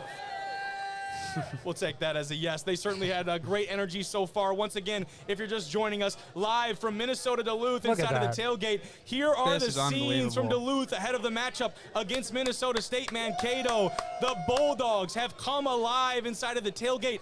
I know this show is called Small School Saturday. There is nothing small about this segment, this energy, this tailgate and environment. I have been floored and blown away. What a great introduction to Duluth for the boys. Let's move over, though, fellas, and talk about some teams and some games that maybe don't have the national spotlight today. We're going to our under-the-radar games. First off, we've got the Axe Bowl today. It's Northwood taking on Saginaw Valley. Saginaw Valley has kind of owned the history of this matchup, but Northwood came off and pulled the upset a year ago. Jimmy, I'll start with you. What does Saginaw need to do to avoid an upset in 2025? First of all, Sag Nasty, stand up. 287 yards on the ground last week. Absolutely dominant offensive line performance in run game. Mason McKenzie is going to be a problem for the GLIAC for a very, very long time. Going for a $159 through the air along with 100 yards on the ground and just 8 carries. Again, Saginaw going 6 for 9 combined on 3rd and 4th down last week. If you guys can't tell, that is my favorite offensive stat by far. Averaging 7.5 yards per play. So they have a lot of explosion. And tell you what, I don't think this one's going to be particularly close today. Okay, well, here we go. Oh, we're going with the pick again. We're back with the picks right away. I didn't say who. You got to worry about Northwood. Northwood has been a team since Coach Dustin Buehrer has taken over. The trajectory of that program has looked as such, absolutely up. A lot of coaches come in, they need an acclimation period. He certainly took that, and he has run with it. This team down there in Midland, Michigan has turned a lot of heads, rightfully so, inside of the GMAC and outside of it the last couple of years. You pick up a win against what is maybe an improving NMU team a week ago at home. They need to build on that momentum. You can't start slow like you did against the Wildcats. This needs to be a first quarter to fourth quarter, first minute to last minute victory for Northwood. Devin Brown on the ground with 56 yards and a touchdown a week ago. Also got Joe Lathers in the defensive end, get him incorporated as well. And you know what? Special teams going to be a big part of the game for Northwood. It was against Northern Michigan. It has to be against Saginaw Valley State. The guy to do it is, for them, that is Carter Minix. He made the play of the game for only having 255 yards of total offense. He took one to the house, 97 yards, kickoff return touchdown that gave them the edge over Northern Michigan a week ago. Let's see what they do. And as we continue on in our slate of under-the-radar games, Seth is going to break down what is a very unique setup for the D3 slate with the Oregon Cup games. You know, as Midwesterners, right, we don't have our ear to the ground over there in the Pacific Northwest as much, but as we were doing our research, right, we came across the Oregon Cup games. And let me tell you a little bit about it, how it works. there's 4 Oregon-based teams up there in the Northwest Conference schools: Willamette, George Fox, Pacific, and Lewis and Clark.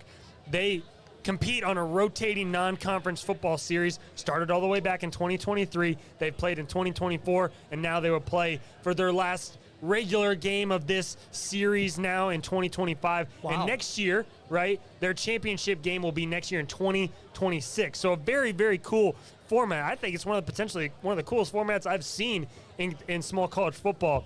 Just to catch you up to speed on George Fox and how they've done up to this point, they've done nothing but win their first 2 games. They beat Pacific 14-9 in 2023, another win in the Oregon Cup games last season against Willamette, 37-14 in 2024, right? For them, pretty cagey affair last week, won 10-7 over Redlands squad, and anytime you turn the ball over 3 times, right, it's going to be a tough one. And if you're in a tight game, right, starting quarterback JJ Lemon was pretty effective on the ground, rushing for almost 5 yards a carry, but he's going to have to take better care of the ball this week. Like that, you got it out there. That was a long piece. And yes, the format for this Oregon Cup game is one of the most unique in all of small school and college football in general. To have this long, drawn-out process, really, of these teams playing each other over the course of multiple seasons is certainly a unique one. The Pioneers, they debut a new head coach, a new quarterback, 39 additions to that roster, and you did it in a really good way. 56-20 in route of the host University of Puget Sound in their annual Northwest Scholars Series contest. A lot of big-time names and matchups out there on the West Coast we need to acknowledge. They haven't favored as well in the Oregon Cup to this point. They lost to Pacific and the Boxers last season. Lewis and Clark, I feel like there is a renewed energy out there under our head coach, I believe Brett Elliott and company, to take this matchup to George Fox. But let's move things over. Jimmy, what can you tell me about our next matchup with Ottawa taking on Sterling? So I'll tell you one thing. Luke Edwards can throw the rock, man. 406 yards through the air last week for the Braves. Expect a dazzling offensive performance from both ball clubs today. D'Anthony Curtis did his best D'Anthony Thomas impression last week, going for 9 catches for $178 and a touchdown. Anthony Powell also really effectively ran the football last week, 13 carries for 81 yards and a touchdown. Malachi Hudson also added 58 yards and a score on the ground. And Ike Pringle, the kicker, makes some What a big name. kicks for All-name team. big kicks for Ottawa last week. I mean, I have to imagine he was on the D1R all-names team. We might have missed that one. I'm not going to lie to you. Kid That was got bad. absolutely That was snubbed. bad. Ike Pringle. Snub. Give him the boot today. Let's kick that ball. Hopefully more kickoffs to field goals. The Ottawa taking on Sterling in a matchup down there in Sterling, Kansas. Cade, what can you tell me about the home team? Yeah, Sterling got blown out in week 1, 51-14. There's really no other way to put it. I'm sorry. Damn, It's just man. kinda- That was like, quick to the geez. point. And they got blown out. Moving on here, offense and defense, they both really couldn't seem to get it going on any levels. They were tied after the first quarter, which is, for the score, is actually very surprising. A 51-14 final score, tied after 1. You do not see that a whole lot. This kind of explains the story for the Sterling team. 3 different players threw the ball last week in the blowout loss, but the one bright spot, Ryan Stuckey, he had himself a day in the loss with 157 yards receiving. Trey Dixon also had a 74-yard kickoff return for a touchdown. The spread in this game is only 7 points. 7 points, excuse me, so expect a good matchup. I like that, fellas. I think, without any further ado, is it time that we get going into our game picks here for the day? Absolutely. I think we can certainly start things off a little bit early. Today, we're starting it off at the Division II level. We've got Nebraska Kearney going on the road, taking on Fort Hays State, the Lopers, the Tigers, an MIAA matchup that is sure not to disappoint. Jimmy, per usual, you are starting us off with the pick. So Fort Hays coming in at -7 with the over-under at 55. I tell you what, if Fort Hays limits the turnovers and they run the ball, if they run the ball well, I don't see how they lose this football game. Limit the turnovers and run the damn ball. Give me Fort Hays in this one. I am going to tail that pick, my friend. Fort Hays, they are my pick to be one of the more surprising teams inside of the MIAA. We've talked and heard a lot about Pitt State, Central Oklahoma, even a Central Missouri team without a Zach Zabrowski and dominant offense. No one's talking about the Tigers, at least not enough people, in my opinion. This is another big-time win en route to what will be a very, very special 2025 season and run for Fort Hays State. I'm all about picking the underdog here, but I did such a bad job last week in the D2 world picking. Give me Fort Hays State. I can't do it. I can't do it. Cade. All those picks sounded absolutely great. Other than the fact that Nebraska Kearney is going to win this game by 2 touchdowns plus. Oh, my gosh. What? He saves the graphic. He does certainly it. Gimme did. Kearney. He does it. He certainly did. The Lopers, we've highlighted a few of them on social media and other places across their offseason, certainly have a great buy-in. I don't think that is one of the crazier picks we will see today. Cade saves the graphic in round 1. Let's move on to number 2. We've got Emory and Henry going on the road to take on Lenore Ryan. Can Doug Sosha and company with the Bears bounce back? They were upset by the Wasps a year ago. Can the Wasps pull it off again in year number 2? You know, I tell you what, Kobe, history is going to repeat itself. Give me Lenore Ryan at home in this one. Okay, Lenore Ryan takes the win here. That's your pick. I'm going to go with you there. Doug Sosha, the way that he is, I'm not going to say turn this program around. That would be a disrespect to the teams and the coaches that came before, but this Lenore Ryan team certainly has the right trajectory heading into what will be the mid-season of football. I'm very excited to see what they have going on. I think they've got the marching band showing up behind us. I was trying to figure out what was going on. Love that. But I think Lenore Ryan rolls today. They got a bad taste in their mouth from a year ago. The Wasps, not enough for the Bears. If we're going by mascot battle, that's an easy one, right? Oh, yeah, absolutely. Seth, what do you got, bro? We previewed him earlier, right? Give me Emory Henry. Give me the job. Yes, the job that their head coach has done. They got picked dead last in the league the first year there, right? I think they're going to turn it around again this year. Let's go. Quarterback Mutter and company get things done. Give them a clean pocket. That's what they need. Love it. Cade, close us out. Seth, love the pick. Love you saving the graphic. Give me Lenore Ryan by 10+. Had to do it. Lenore Ryan, the final 3 votes to 1 over Emory and Henry. Can the Bears bounce back? They had a tough showing against West Florida early on. They have bounced back since then, sitting at 1-1. We'll see if they can continue to take care of business against the Wasps. Finally, this is probably the pick of the day. Grand Valley State going on the road to take on Pitt State. Both of these teams, very, very good chance that Minnesota State or Duluth, whoever comes out of this conference, will see one of these foes inside maybe late rounds of the playoffs with the shuffling of the Super Regions. Jimmy, start us off, Lakers or Gorillas? So I tell you what, Pitt State starting the year 0-2. They're not at where their expectations are at right now, and the expectations are going to plummet. They're going to start 0-3. Give me the Lakers in this one. Oh, my goodness. Grand Valley goes on the road. Jimmy thinks they pull off the upset in the jungle. Pittsburgh State, something that speaks to me is that if you are Coach Anthony down there and company, you don't go and schedule the toughest schedule in the country if you don't have confidence in that group. Pittsburgh State is playing in their home stadium. It's called the Jungle for a reason down there in Kearney Smith. There is not a team alive or a team inside of Division II football that goes in there unscathed. I think Grand Valley State is no exception. Pittsburgh State is going to have all cylinders clicking. I think they get after the quarterback in a way we have not seen today. I'm taking the Gorillas at home to bounce back. The great teams find a way. Pittsburgh State will do that today. Pick. Schuster's played so well up to this point, right? It's really hard to disagree that he's going to have a bad day today, right, against Pitt State.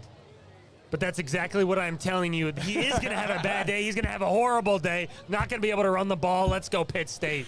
This is taking a turn for a little bit of the unexpected route. Cade, will you take your GLIAC friends over there in Grand Valley on the road, or will Pittsburgh State prevail and get themselves in the win column for the first time in 2025? Yeah, that is a tough word choice with the word friends. I'm not sure about the whole friendship thing, other than the fact that I will be taking the Lakers in this game. Sometimes the chips just don't fall in order. And Pitt State this year, it just kind of feels a little off center. I just think the Lakers go down there and they show everybody that they're still a top 3 team in this country. So, with that being said, we've got a split graphic here. There are 2 picks to 2, and everyone knows you can't have a split graphic. There's got to be a decided winner. This is where we cut back to Jabo. Let's go! Makes the deciding pick. Will it be Pitt State at home or Grand Valley State on the road? The world is listening. Listen, I'm from Marquette, Michigan. I'm a Wildcat through and through. Northern Michigan, shout out. I can't go with the Lakers. Give me the Pitt State Gorillas. Let's go! Jabo on the left field. You heard it there first. The picks were split. Jabo picks the... He clears it up for us, fellas, as we move on to the Division III picks. Stick around for our people in person. Our pick for Minnesota State versus Minnesota Duluth will be the last pick that we make today. Will we pick Mankato? Will we pick Duluth? The Dogs or the Mavericks to take this one. Before then, fellas, we've got a great slate of Division III picks to go on. Starting things off in the Lone Star State, McMurray on the road at Hardin-Simmons. Jimmy, can the Cowboys take it, or does McMurray win this one? You know, I tell you what, McMurray's a tough ball club, but I think Hardin-Simmons is going to be a little bit too much, especially at home. How about them Cowboys? Give me Hardin Simmons. There go my ears and those of our listeners. And with that being said, I'm going to tail that pick once again. Hardin Simmons for me, a team that has a lot of hunger after their early exit last year, playoff-wise. I think they bounce back, get things rolling in the right track in the ASC. Yeah, I think the Cowboys cover easily. Not even close. Cade, now you have a chance once again to save said graphic or to roll with the boys and take the Cowboys. Now, listen, I did an extensive little research on this McMurray team, right? They got the great quarterback play. They do have a stout defense. And all that being said, not so fast, my friend. McMurray! How about an upset today? Shock! The D3 world, give me McMurray! Not a shot. Love that. A lot of optimism there for a McMurray squad that certainly has come onto the year in a very good way. You know, this is not the people inside that locker room certainly believe they can go out there and win today. I think the national opinion is a little bit skewed, but McMurray knows they are certainly capable of competing in a contest like that. Let's keep things going here. DePaul in center, the potent offense of the Colonels from center against what is a very talented and highly touted defense from DePaul and the Tigers. Jimmy, start us off. Can DePaul take care of business on the road, or does center get it done at home? So I tell you what, my great-grandfather, James Hannah Martin I, is a Wabash alum, and he's going to be turning in his grave because I am taking DePaul in this one. That is incredible. Oh, my God. Hey, sorry, Grandpa. Let's keep things Shout rolling out. here.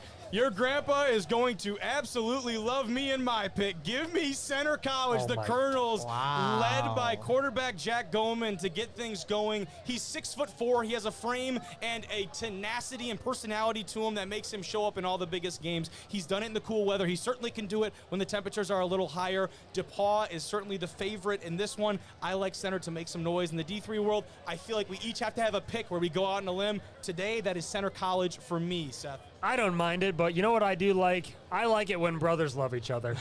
And that's what the Ballantyne bros are doing today. They're going to go for 300 plus, right? Let's go.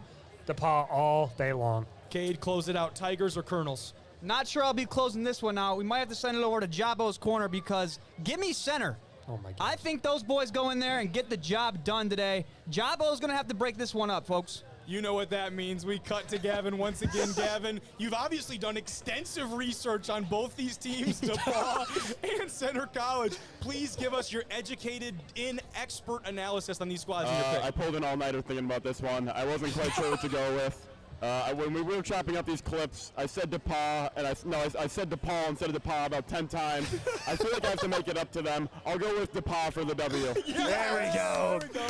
Oh That my is gosh. actually, that's pretty good reasoning. I can confirm he may or may not have called them DePaul multiple times, but we know DePaul. We know the Tigers, what Coach Dietz and company have done down there. I'm excited to see how that matchup turns out. Let's close out our Division III picks today, fellas, with a matchup with one of the best WIAC squads here inside of that conference, UW-Platteville on the road in Iowa against Dubuque. Jimmy, will you take Platteville or will you go against them because of maybe a storied So I tell you what. I felt like I opened up presents on December 23rd when I made my pick prematurely. Yeah, give me Platteville in this one. Yeah, it's going to be an absolute blowout. Absolute blowout. Give me Platteville. Sorry, boys.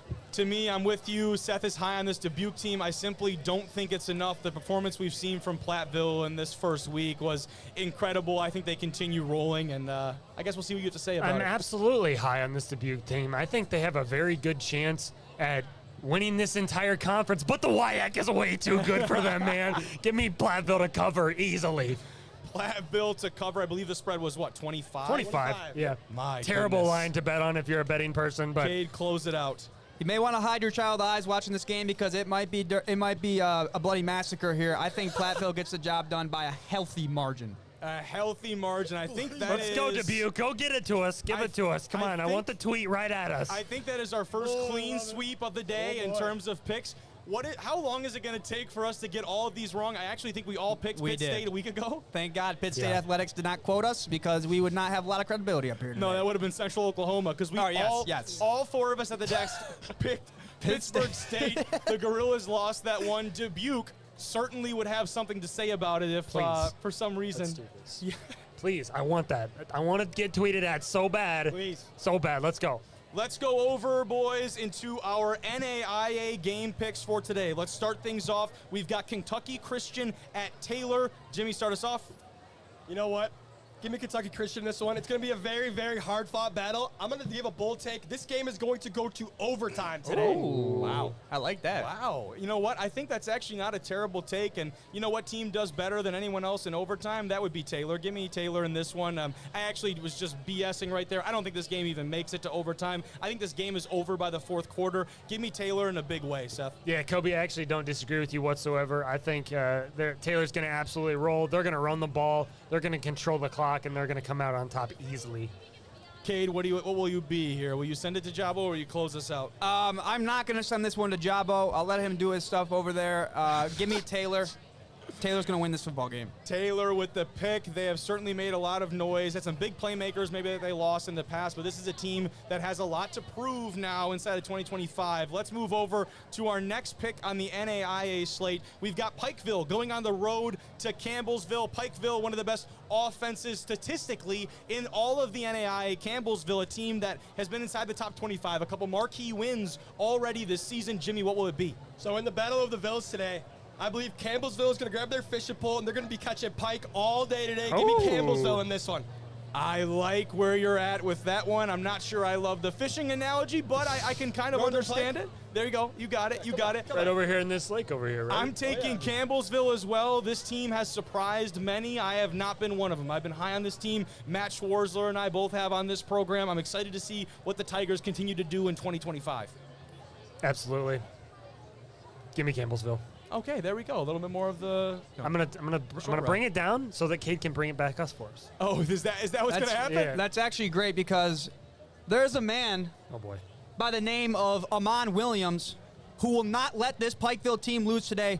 Give me Pikeville and Amon Williams to shock the world. These guys are going to go out and win this game. I don't know if it would be shocking the world necessarily, but certainly you're going against the graphic for us there in the NAIA slate.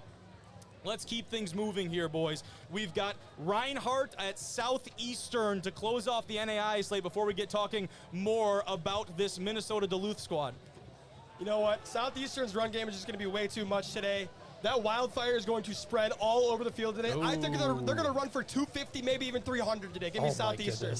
Jimmy, I feel like I'm tailing you just about every step of the way, hey, but I'm a smart guy. I am stride and step right here, Southeastern, and you made a couple really good points. This Reinhardt team, obviously great. We're talking about them. They put themselves in the national stage. I think the Southeastern offense is too much. They get the job done today, this Saturday. Yeah, Jimmy made a great point earlier. They're going to run the rock. I don't disagree whatsoever. Here we go.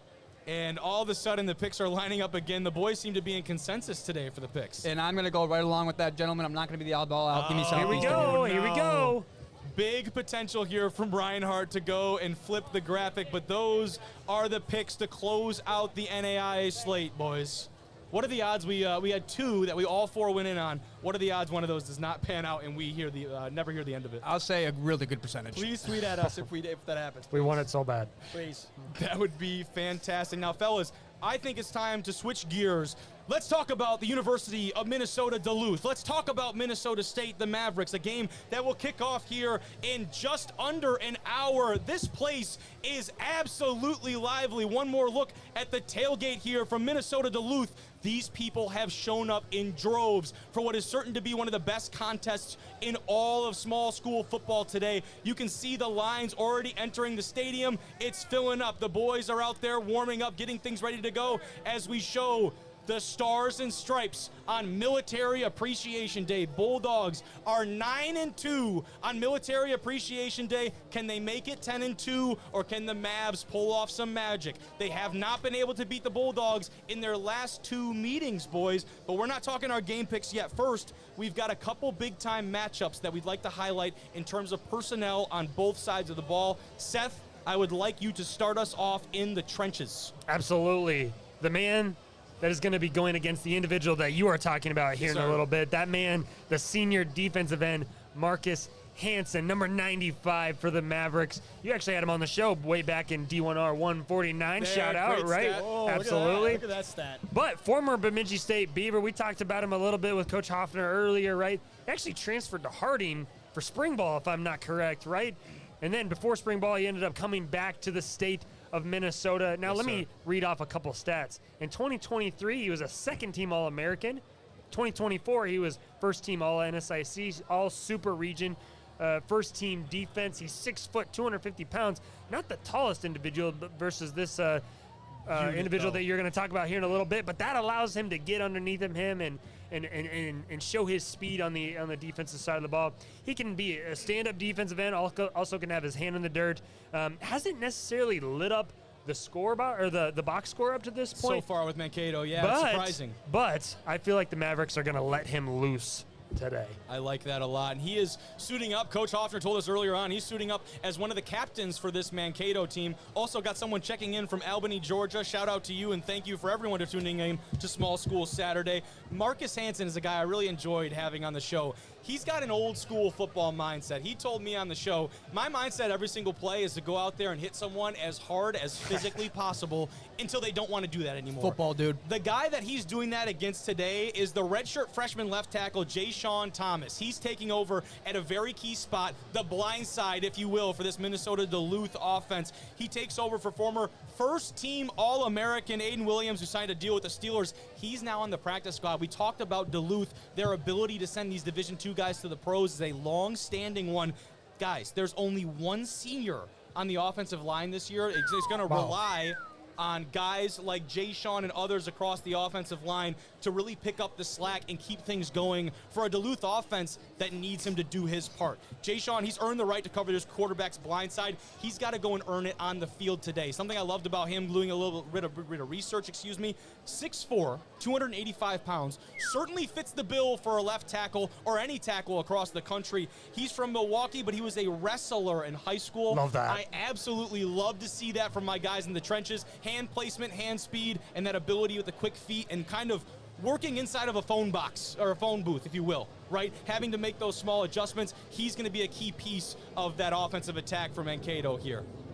Let's move things over to our other matchup. Jimmy, what can you tell me about the matchup we're highlighting on the outside? So wide receiver from Mankato, Trayshawn Watson, is a tall, fast, dynamic wide receiver who creates mismatches on every single snap, can stretch the field, his speed, win contested catches with his size, and make explosive plays that change the game. And I got a quote from him from my Twitter interview with him. I take pride in being reliable on any down, whether it's moving the chains on 3rd and long, making a tough catch in traffic, or setting up the offense with good field position on kickoff return. My mindset is to dominate every rep, use my versatility to keep defenses off balance, and bring energy that lifts my entire team. Dog! I think we're going to have to move one of the speakers, and we're getting the Bulldog walk here pretty soon as we get towards that. But as we highlight the other side of this, the defensive back that is tasked with the tall task of lining up against Trayshawn today, that's Preston McQueen. He's one of the best in the defensive side of the ball, if not their marquee player, Cade. What can you tell me about the DB from UMD? Well, first of all, the art of being a defensive back is absolutely beautiful. And one thing you cannot teach about Preston McQueen, 6'3", 175. He's got the ability to bottle up receivers at the line. He has the ability to shut down an entire side of the field. And as said multiple times on this program by myself, stats do not always tell the story when it comes to defensive backs. In my eyes, if they're not talking about you, you're doing something right. Preston's the type of guy that enables you to run multiple different coverages and get creative with different defenses. He's also versatile. He had 2 sacks and 6 tackles for loss last year. Look for him to be matched up against Trayshawn Watson and lock that entire side of the field down today. Whoa. We'll see about that one. Okay. That is it for today's matchups, and this is we talk about it, a storied matchup inside of the NSIC. Mankato, 22 conference titles. Duluth, 21, right behind them on their heels. There are no other programs inside of this conference that are as accomplished as these two opponents. They're so familiar with each other. We've seen the turnout from this tailgate, and again, I'll go back to it on Military Appreciation Day here live from Minnesota Duluth. Fellas, how excited are we to get in the stadium for this one finally? Oh, my goodness. Dude. I'm itching. Hey! Yo, me a soda, bud. Oh, I think I said it first. All right, keep going. What are some of our keys to the game for Duluth or Mankato, respectively, as we take a look at this matchup and this incredible scene from Minnesota? Go ahead. No, go ahead. No, you go. Oh, no, okay. Well, obviously, right, they got that man Kyle Wadjasper. I think it's really simple. If you're Mankato, you got to stop Kyle Wadjasper. If you're Duluth, you got to run the freaking rock with Wadjasper all damn day. And if you're Mankato, you got to stop a guy by the name of Chuck Gilbert. Number 3, I've said it before. Chuck Gilbert is a difference maker. He can win you games. Get him the ball, you'll see what happens.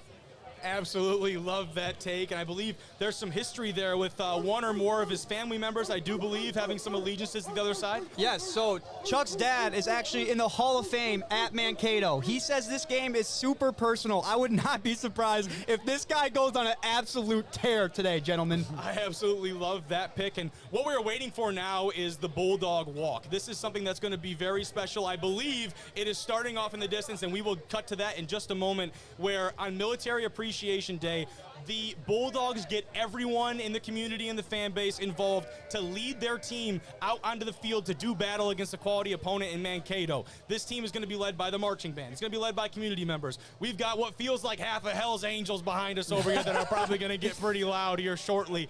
I do believe there will be active duty and veteran military members here that we are obviously thankful for their service. But when you look at this Mankato team, defensively, they led up over 300 yards on the ground a week ago, boys.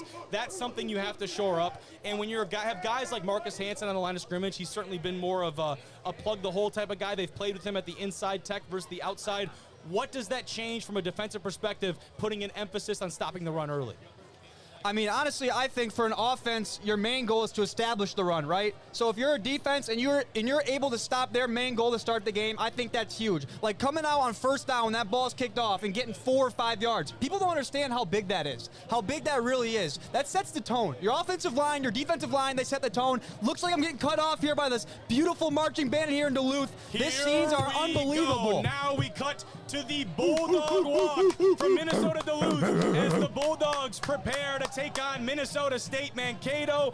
This environment, this atmosphere has been second to none. Let's take a look at what the Bulldogs have to say.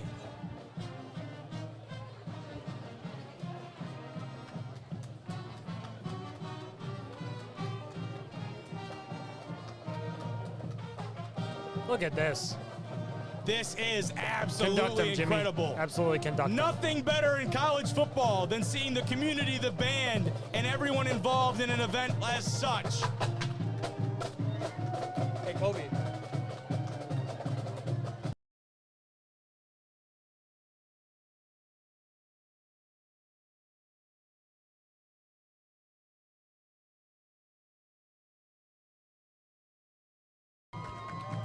You see the cheer team leading them out, followed by active duty and veteran service members here at Minnesota Duluth. An incredible atmosphere and environment. The turnout has been second to none. And behind those, you see the Bulldogs as they make their way up, showing the stars and stripes here from Duluth, Minnesota. Here comes Kurt Wiese and the Minnesota Duluth Bulldogs, looking to make history once again in 2025. Dog. This is awesome, man. That's what college football is all about. The pageantry, unbelievable. Look at these unis. If I'm not mistaken, these are the all-black unis they got on tonight. These are special. You And see the boys engaging with these fans, this incredible support and outreach that they've got. look at this, bro. Look at these dogs. Look at this, bro. Oh my gosh, this is incredible. What an absolute blessing to be here and share this moment with them, man. This is sweet.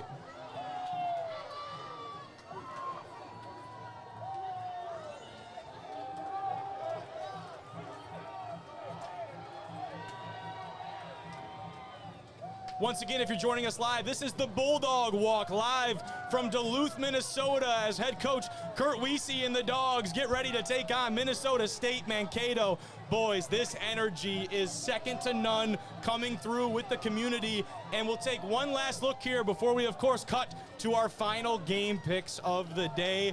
What an incredible atmosphere and environment. Unbelievable. There truly is nothing else like it in all of small school and college football. I mean, I'm seeing the stripes they got on there. It looks like each and every helmet has a different member of the military throughout the course of it, right? That is so cool. There's a lot. There's certainly a lot going on, and you are correct. On the stripe of each of those helmets, and I believe you've got, who's got the helmet right now? We want to show that helmet off on the cameras. Each of those helmets honoring different service members. They've got the camo stripe going down the center of the helmet, and then individual service members honored on each stripe. There it is right there. Get a good look at that helmet. Those incredible lids being worn by Duluth. As here come the rest of the coaches and the boys into the tailgate. Fellas, let's take one final look at the Bulldog walk as the Bulldogs are taking the field right now, getting ready for their 4 o'clock Central kick against Minnesota State. This place has come alive. How spoiled are we, man? 2 weeks and just some great traditions here, bro. Just some great traditions here. So We are blessed, spoiled. so Very blessed. We certainly are. Now, without further ado, what better time to get into our game picks for today's matchup? Let's make some picks, boys. We've got the University of Minnesota Duluth hosting Minnesota State Mankato in what will be one of the best games in all of D2 football today. Duluth has beat the Mavs the last 2 years. Can the Bulldogs keep it going? Can Minnesota State come into their house and pull off the upset, so to speak, even though they're favored highly in the polls? There's so much back and forth, so many different opinions. How will we go? Jimmy, of course, you get the honor of starting off our picks. Actually, I am starting today. Okay. Yes. I take that back. Cade will start off the picks for today. And interesting enough here, Kobe, you know, I said I was going to take a long nap and think about my life on the way here. I actually stayed up the entire ride, and throughout that entire ride, I thought Mankato was going to win this game, to be completely honest with you. I got here, I had some conversations with some elderly gentlemen in the parking lot. I had some conversations with the coach, and I can tell you this. Go Bulldogs! There's your first pick, the Duluth pick, honoring, of course, on Military Appreciation Day as we salute to service all of our active and veteran military service members. Cade makes the first pick with what I can only assume is the Lee Corso ode to him. And I'm starting at safety tonight, too. That's also true. Oh, then give me Cato all day if that's the case. Jeez. Jimmy, now we will come back to you, my friend, to make your pick on tonight's matchup. Do you have the Dogs? Do you have the Mavs? Who takes it home? You know, I tell you what, being in front of this home crowd is absolutely exhilarating. There is no way I am picking against the Bulldogs today. Give me the Bulldogs all day. I'm going to come around here, grab the helmet here real quick here. Oh, I love it. I guess we're going back-to-back helmets. share it. Let's go. Yep. Let's go, Bulldogs, baby. Come on. It's better than the kilt. Much better than the kilt. Let's go. You know what? You guys are absolutely right, man. We came in here and we've talked with these people, and having Coach Weesey on here was an absolute pleasure. But what I will not fall victim to is falling into the hospitality and the great feeling, the feel-good feeling here at Duluth, because at the end of the day, what matters is the product that you put out in the field. And the product that Minnesota State has put on the field the last 2 weeks has been second to none. The last 2 years have not been kind to Mankato in this building and on their home field. Tonight, something feels different. Coach Hoffner has a squad and company that is going to go out there and shock the nation. It's not even shocking the country. We're talking about the number 3 and 7 team in the country, respectively. This is a game, damn it. This team is expecting to win. Everyone inside of that locker room knows they have to come out and make a win on this to have a quote-unquote successful season. There's nothing stopping the Mavericks tonight from upsetting everyone in this building. You're lucky these people aren't still behind you, man. Yes, You might very get correct. carried out of here. Hey, those guys earlier might have just taken me right And off the they've had a stage. lot- These They've had guys in the something to bikes drink, over too. here might. These guys, TBD on whether or not I'll make it out of the game. Seth, close us out as we. as and they as rev it these up. guys And they're absolutely pissed. rev their And they're engine up pissed. Good here. job, Cope. You pissed them off. Let me tell you what, Marcus Hansen is an absolute weapon on that defensive side of the ball. But give me Chase Vogler and give me the Bulldogs. Give me those horns down all damn day, baby. Go Bulldogs! Jimmy Ants over the helmet for the I am last not going to pick. put the helmet on, but give me the Bulldogs. Oh, come on. Awesome, bro. Awesome. I would have kept it on.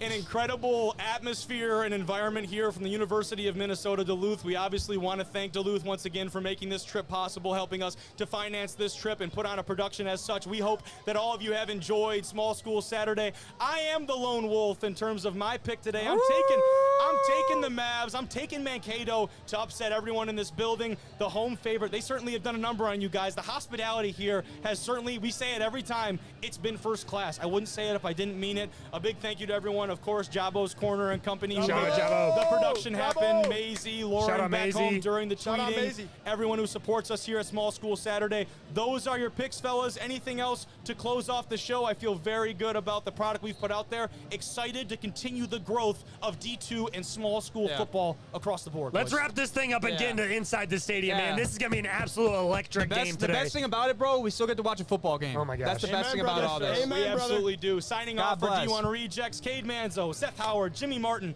I am your host, Kobe Manzo. Thank you so much for tuning in, and go out there and support some small